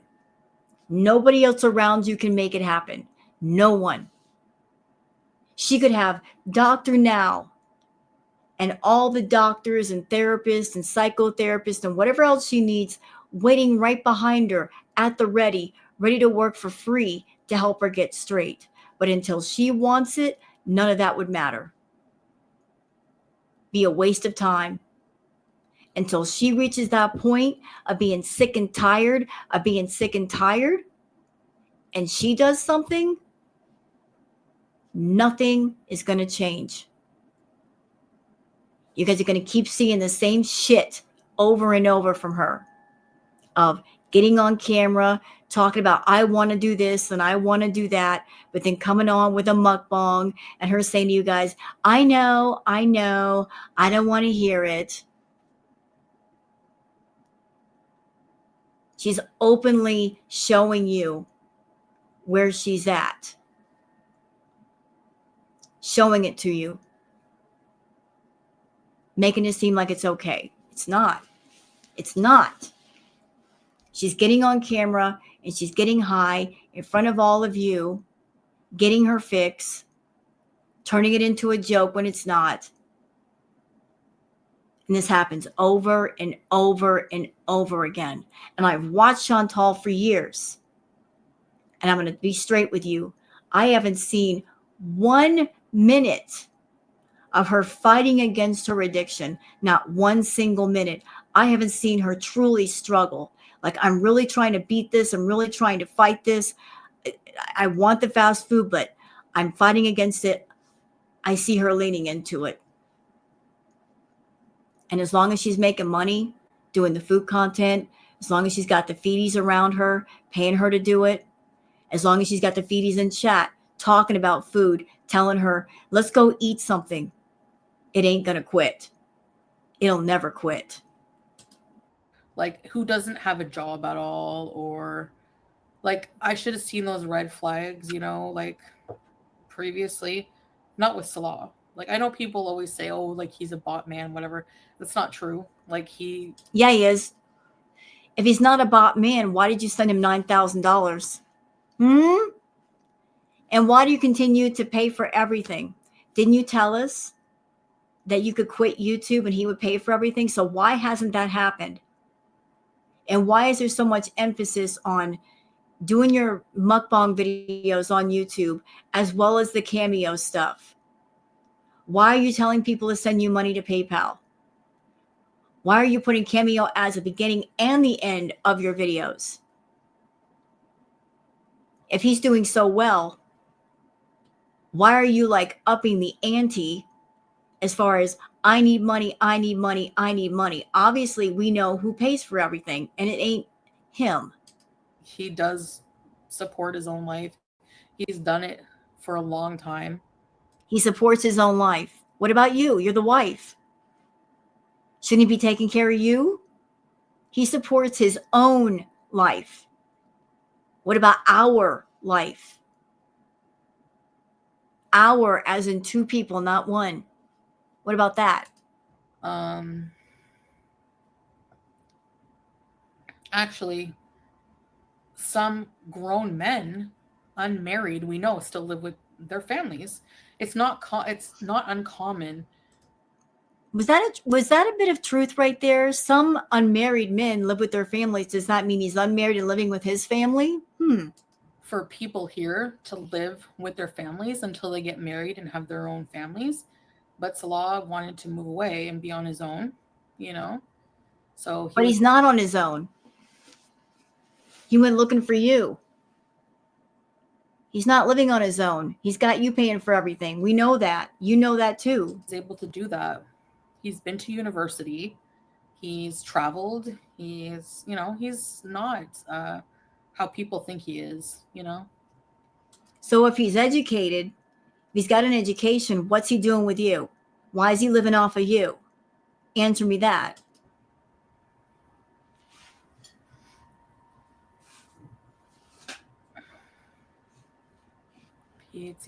He won't. I don't think he has an interest in meeting anybody right now. Seems like it. Dating apps, they just depress him, But that's where he met that one girl. Yeah, I remember Winnie from Winnipeg. This was during the Canadian Villa days. He was talking to a girl named Winnie from Winnipeg. And he had a big smile on his face talking about Winnie from Winnipeg. And this one was jealous. This one was real jealous. She didn't like the idea of Pete's talking to Winnie from Winnipeg, even though she was seeing Natter. Again, it was all about control, maintaining control. I don't like the idea of some other woman coming forward and being interested in Pete's, because if this girl gets involved with Pete's for real, he's going to be focused on her and I won't have access to him anymore. So she got jealous and she would make remarks and be snarky, despite the fact that she and Pete's were done with each other and they were no longer intimate. She still wanted control. It was all about driving women away. And y'all want to hear about the big fupa balls on this one? What she did? Even though his name was on the lease, not hers, her name was never on the lease, she actually told Pete's, you can't bring women here. Even though your name is on the lease, you can't bring women here. That would upset her. But yet she brought Natter over more than once, and he had to deal with that. The audacity of this one. I don't have the skinny pic of Pete's. I don't know if anyone else does. I think it's at my mom's, actually. Getting married is a huge commitment. Yeah, it is.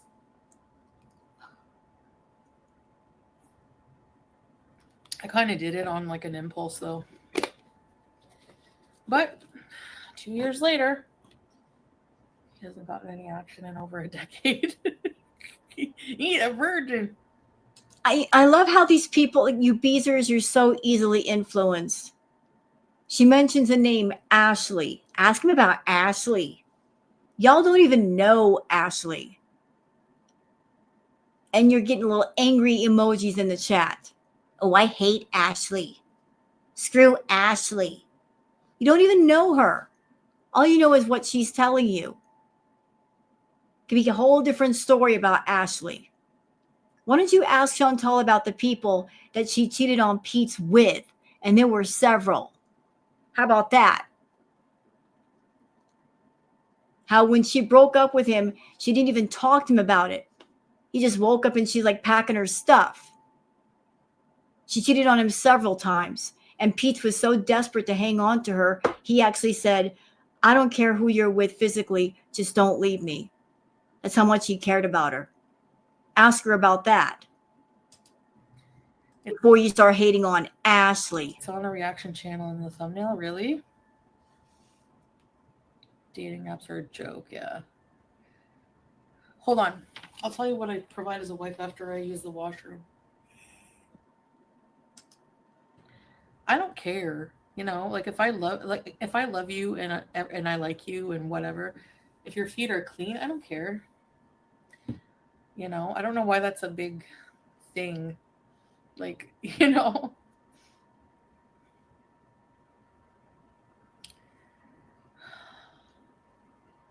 Not McDonald's.